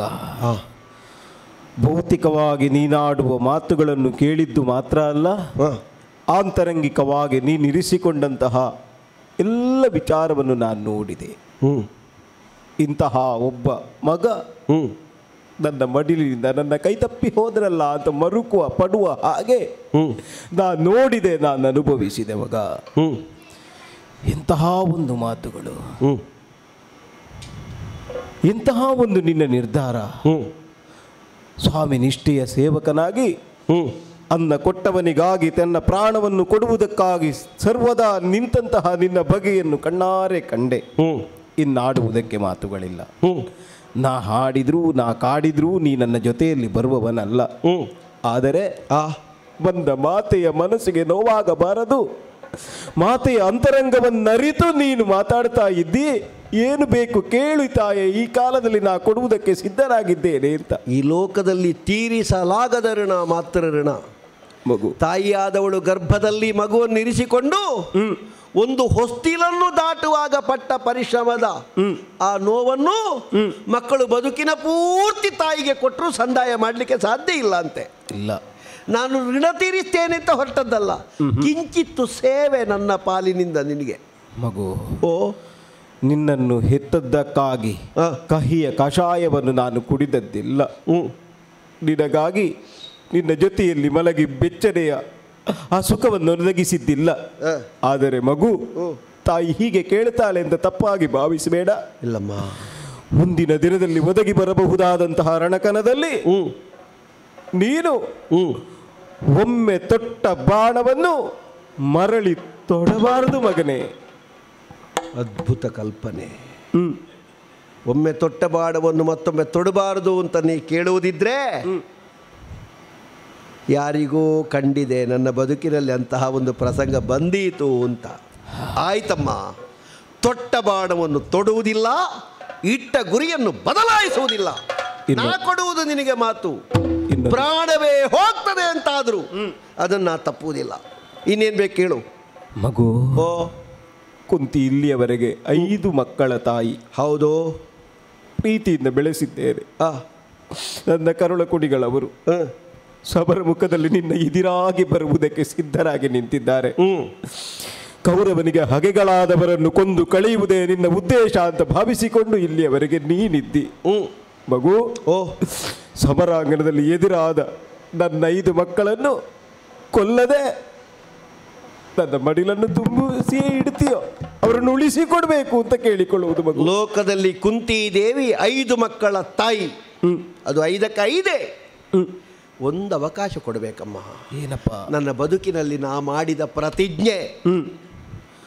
ಸ್ವರ್ಣಾಧ್ವರದ ಕಾಲದಲ್ಲಿ ಸುವರ್ಣಯಾಗದ ಸಂದರ್ಭದಲ್ಲಿ ನಾ ಹೇಳಿದ್ದೇನೆ, ಅರ್ಜುನನನ್ನು ಕೊಲ್ಲದೆ ವಿನಃ ಅನ್ಯರಿಂದ ಕಾಲ್ತೊಳಿಸಿಕೊಳ್ಳುವುದಿಲ್ಲ ಅಂತ. ಅಲ್ಲಿಂದ ನಂತರ ಮಾಂಸ ಮುಟ್ಲಿಲ್ಲಮ್ಮ ನಾನು. ಹೌದಪ್ಪ, ಮಾಂಸ ಮುಟ್ಲಿಲ್ಲ, ಮದ್ಯ ಕುಡಿಲಿಲ್ಲ. ಈ ಕಾಲದಲ್ಲಿ ಅದು ಕುಡಿಯುವುದು ತಿನ್ನುವುದು ಅಪರಾಧ ಅಲ್ಲ. ನನ್ನಂತ ಯೋಧ ಅದು ತಿನ್ಲಿಲ್ಲ, ಮುಟ್ಲಿಲ್ಲ. ಯಾಕೆ ಗೊತ್ತಾ? ಒಂದು ವ್ರತ ನನಗೆ, ಅದನ್ನು ನೀ ಕೆಡಿಸಬೇಡ. ಅರ್ಜುನನನ್ನು ಒಬ್ಬನನ್ನು ಬಿಟ್ಟು ಬಾಕಿದ್ದ 4 ಮಂದಿಗಳ ಪ್ರಾಣಕ್ಕೆ ನಾನು ಯಮನಾಗಬೇಕಾದ ಸಂದರ್ಭ ಬಂದರೂ ಜೀವ ಭಿಕ್ಷೆ ಕೊಟ್ಟೇನಮ್ಮ. ನಾನು 4 ಮಕ್ಕಳ ತಾಯಿ ಆಗ್ತೇನಲ್ಲ ಮಗನೇ. ಅರ್ಜುನ ಸತ್ರೆ ಆ ಜಾಗದಲ್ಲಿ ನಾನಿದ್ದೇನೆ. ನಾ ಸತ್ರೆ ನಿನ್ನ 5ಕ್ಕೆ 5. ಆದರೆ ಒಂದು ಪ್ರಾರ್ಥನೆ ಉಂಟು ನಿನ್ನಲ್ಲಿ. ಏನಪ್ಪ? ತಣ್ಣೀರನ್ನಾದರೂ ತಣಿಸಿ ಕುಡಿಯುವ ಧರ್ಮರಾಯನಲ್ಲಿ ತಪ್ಪಿಯೂ ನಾ ನಿನ್ನ ಮಗ ಅಂತ ಹೇಳಿಬಿಡಬೇಡಮ್ಮ. ಇಲ್ಲ ಮಗ, ಪಾಪವ ಅವನಿಗೆ ಸಿಕ್ಕಬೇಕಾದದ್ದು ಸಿಕ್ಕಲಿ. ಅಮ್ಮ ಮಗು, ಇನ್ನೊಂದು ಉಪಕಾರ ಮಾಡಮ್ಮ. ಏನಪ್ಪ? ನಾ ಸತ್ತ ಮೇಲೆ ನಿನ್ನ ಹಿರಿಮಗನಾದ ಧರ್ಮರಾಯನಲ್ಲಿ ನನ್ನ ಶವ ಸಂಸ್ಕಾರ ಮಾಡಿಸಮ್ಮ. ಅಷ್ಟು ಸಾಕು ನನಗೆ. ನಿನ್ನ ಮಗನಾದದ್ದಕ್ಕೆ ನನಗೆ ಅಷ್ಟು ಸಾಕು, ಬೇರೆ ಏನು ಬೇಡ. ಇನ್ನು ಕಣ್ಣೀರಿಳಿಸಲಿಕ್ಕೆ ಸಮಯವೂ ಇಲ್ಲ. ಕಣ್ಣೀರಿಳಿಸಿ ನಿನ್ನ ಮನಸ್ಸನ್ನು ನಾನು ನೋಯಿಸುವುದೂ ಇಲ್ಲ. ಆಯ್ತಲ್ಲ? ಇಟ್ಟ ಗುರಿಯನ್ನು ಬದಲಾಯಿಸುವುದಿಲ್ಲ, ತೊಟ್ಟ ಬಾಣವನ್ನು ಬಿಡುವುದಿಲ್ಲ. ನಿನ್ನ 5 ಅರ್ಜುನನನ್ನು ಹೊರತುಪಡಿಸಿ ಬಾಕಿದ್ದವರನ್ನು ಮುಟ್ಟುವುದಿಲ್ಲ. ಇದು ಕರ್ಣನ ಮಾತು. ಮಗು, ಬೇಕಾದದನ್ನು ಒದಗಿಸಿದ್ದಿ. ನಾ ಹೋಗಿ ಬರಲೇ? ಹೋಗಿ ಬರ್ತೇನೆ.